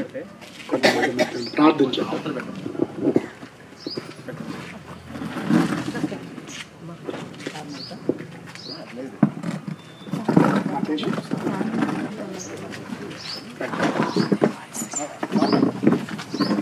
ప్రైజ్ ది లార్డ్, హల్లెలూయా. ప్రార్థన చేసుకుందాం అందరూ కూడా. బిడ్డలను మరచినా నేను మరువాలేనంటివే, తల్లి తన బిడ్డలను మరచినా నేను మరువాలేనంటివే. నీదు శాంతి నన్ను ఆదరించెనులే, నీదు ముఖ కాంతియే నన్ను ఆదరించెనులే. మా ప్రభువా, మీ ఘనమైన నామానికి వందనాలు, స్తుతులు, స్తోత్రాలు చెల్లిస్తున్నాం. గత కొన్ని దినముల క్రితం మీ దాసురాలు ప్రభువార తండ్రి నాయన విజయరాజేశ్వరి గారిని దయగల మా ప్రభువా మీరు పిలుచుకున్నారు. దయగల మా తండ్రి నీకు స్తోత్రం. మరణమైతే నాకు లాభమని పౌలు సెలవిచ్చినట్టుగా మరణము ద్వారా ప్రభువా నూతన శరీరం ఇవ్వబడుతుంది అని, ప్రభువా స్థలము మార్చబడుతుంది అని, ప్రయాసములు మాన్పించబడతాయని, విశ్రాంతి దొరుకుతుందని మాతో మాట్లాడిన దేవుడు. దయగల తండ్రి నీకు స్తోత్రం. నెమ్మదికరమైన స్థలములోనికి నీ బిడ్డను పిలుచుకున్నారు. తనకు తన కుటుంబానికి కలిగిన ఎడబాటును బట్టి వారి యజమానుడు తన పిల్లలు కొంత దుఃఖములో ఉంటుండగా, దేవా మా తల్లిగారు ప్రభు దగ్గర ఉందని ఒకరోజు మేము కలుసుకొని సదాకాలము వారితో ఉంటామని గొప్ప నిరీక్షణతో, విశ్వాసముతో బెనర్జీ గారు, తన కుమారుడు, కుమార్తెలు కలిగిన వారందరూ కూడా, శోభన్ గారు, వారి కుటుంబం, బంధువులు, స్నేహితులందరూ కూడా ధైర్యమును పొంది ముందుకు సాగడానికి నీ కృప దయచేయండి. అదెంతో కాలం లేదు నాయన, అతి త్వరలో మీరు రాబోతున్న దేవుడు, మృతులైన వారిని, నీ యందు నిద్రించిన వారిని లేపబోతున్న దేవుడు, నీకు వందనాలు. దయగల దేవా, నీకు స్తోత్రమా. ధైర్యముతో దుఃఖ సాగరముల బిడ్డలందరూ కూడా ముందుకు సాగడానికి మీరు సహాయము చేయండి. బెనర్జీ గారికి మంచి ఆరోగ్యమును, క్షేమమును, ఆదరణ, ఓదార్పును వారికి, వారి కుటుంబానికి దయచేయండి. శోభన్ గారిని, వారి కుటుంబాన్ని ప్రభువా తండ్రి నాయన నీకు స్తోత్రం. ఈ తండ్రి నాయన ఆదరణ కుటుంబంలో పాలు పొందిన ప్రతి బంధువులకు, స్నేహితులకు, కుటుంబీకులకు ఆదరణ, ఓదార్పు దయచేసి విశ్వాసముతో ముందుకు సాగడానికి సహాయము చేయమని మా ప్రభు అయిన యేసుక్రీస్తు నామమున ప్రార్థించి వేడుకొనుచున్నాము తండ్రి. మన పరమ తండ్రి అయిన దేవుని ప్రేమ, రక్షకుడగు యేసుక్రీస్తుల వారి కృప, పరిశుద్ధాత్మ దేవుని ఆదరణ నిత్యత్వములో వచ్చినటువంటి విజయరాజేశ్వరి గారి ఆత్మకును, విడవబడినటువంటి బెనర్జీ గారి కుటుంబమునకు, ఇక్కడున్న బంధువులకు, స్నేహితులకు అందరికీ కూడా ప్రభు కృప తోడే ఉండి కాపాడును గాక. ఆమేన్, ఆమేన్, ఆమేన్. యేసు రక్తమే జయం, శిలువ రక్తమే జయం. యేసునామమున సంపూర్ణ విజయం కలుగును గాక. ఆమేన్, ఆమేన్, ఆమేన్. థ్యాంక్ యూ అమ్మా, థ్యాంక్ యూ.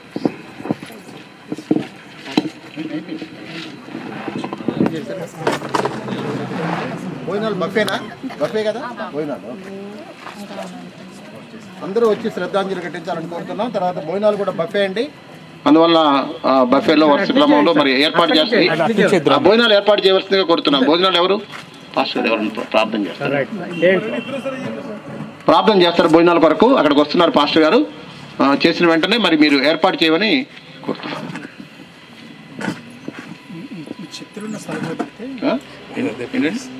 తీసేద్దాం, తీసేస్తాం ఇక్కడ తీసేయండి, మరి ఏర్పాటు చేయండి. రండి, మీరు ఇక్కడ రండి, ముందు ఇది చేసుకురాలండి, పూర్తి చేసుకురాలండి. రండి, ఇద్దరిద్దరు కలిసి చేయండి. అయిపోయింది, తీసుకోండి. ఫోటో ఇటు నుంచి తీయండి, ఇటు నుంచి తీయండి, ఇలా జరగండి. ప్లేట్ చైర్ తీసేయండి, చైర్ తీసేయండి. ఓకే, తీసేయండి, తీసేయండి. మీరు ఇద్దరు దగ్గర వేయండి, వేయండి. వేస్తున్నప్పుడు ఫోటో తీస్తారు, అందుకోసం. వివా ఏ వివా వివా పెట్టేసి భోజనం చేయండి, వాటిలో పెట్టండి. ఈ లోపల ఎవరైనా మాట్లాడేటప్పుడు ఆఫ్ చేయండి. క్యాంటీదా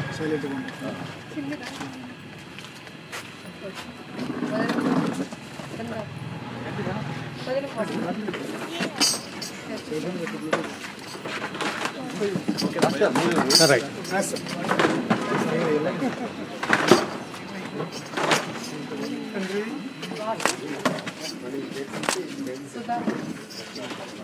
పైనుంచి బాస్ గారు రండి, పైనుంచి వస్తే పడతా ఉంటాయి, బాగుంటాయి, బాగుంటాయి. ఇద్దరండి, ఒకసారి ఇద్దరు ఒకసారి వేయండి, ఇద్దరు ఒకసారి వేయండి అమ్మా. పైనుంచి వదిలేండి, వదులుతా ఉండండి. పాప అప్ప ఫోటో తీస్తారా? పాప ఏమ్మా నేను ఒకదాన్ని మంచి ఆ చేత్తో, ఈ చేత్తో పైనుంచి పైనుంచి ఈ పైనుంచి వెయ్యి వేస్తే ఫోటో దిగల. ఒకసారి తీయండి.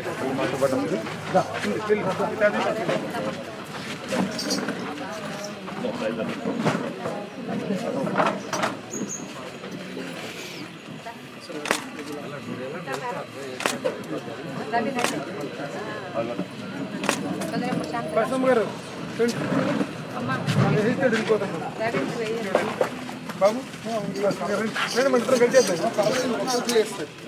పాటలు పెట్టలేదు. సురక్షమే జై.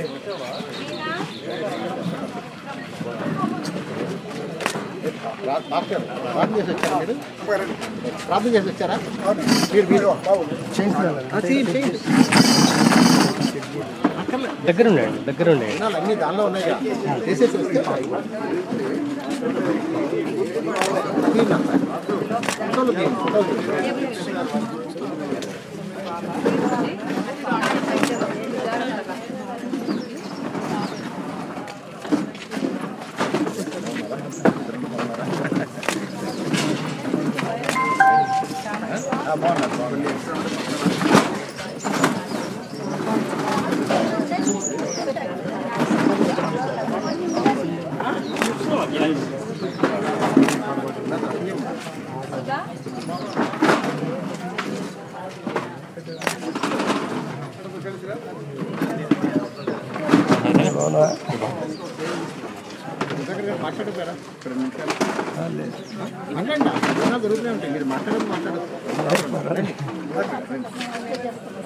మీరేమైనా మాట్లాడతారా? బాగున్నారా?